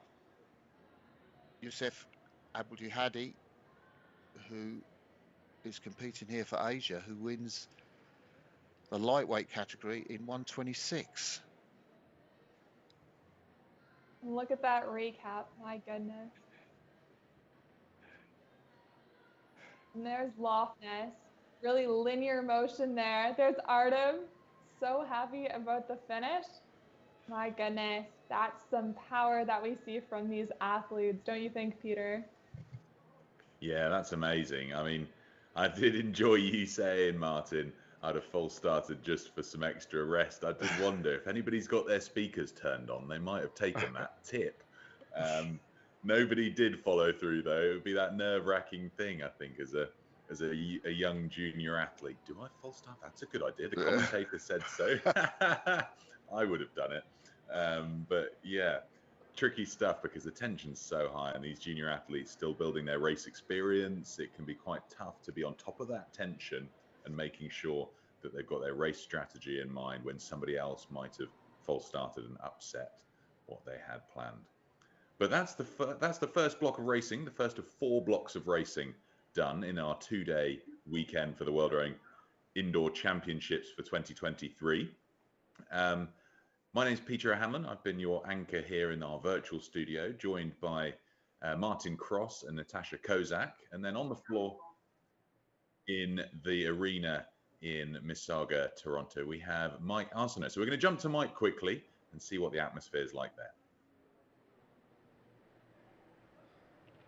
Thank you very much, Peter. The atmosphere has been incredible so far this morning. We've seen amazing performances thus far today from all the age group athletes, and that's going to continue as we move through this afternoon. But of course, coming up after the lunch break will be the Versa Challenge, something that has never been done before at the World Rowing Indoor Championships. We have 10 women, 8 men acting as our guinea pigs for this competition. And just give you a tease of event number 1, remember the beep test from high school?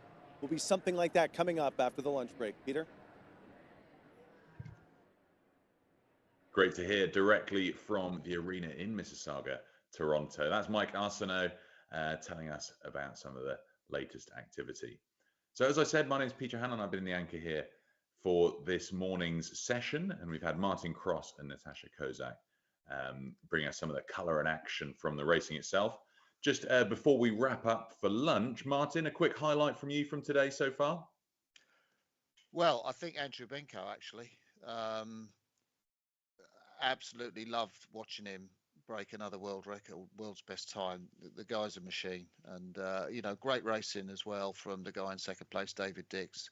Lovely to see the older competitors compete as well. Our 94-year-old Valerie Coleman, just to show a spread of age ranges that we've got going. Yeah, it's amazing that, isn't it? And Natasha, how about you? What's your highlight of the racing so far? I was going to say the same. The 70+ category really blew me away, but also the para athletes this morning really getting to see the variety of racing that can be done in indoor rowing and just seeing the absolute upper body strength of some of those athletes, that was one of my favorite parts for sure. Yeah, good call out. And we've got loads more to come, folks, because we're not only got 2,000 meters and 500-meter races, we've got some of the new exciting Versa challenges coming up shortly after the lunch break. So there's going to be a short intermission now, and I'll be stepping away for the rest of the day, as will Martin, but Natasha Kozak will be back, where you'll then have Camilla Hadland-Horrocks in the anchor seat, joined also by Colleen Saville. So for Martin and I, it's goodbye for now. We'll catch up with you tomorrow. You'll see Natasha later. Have a good lunch break and rejoin shortly.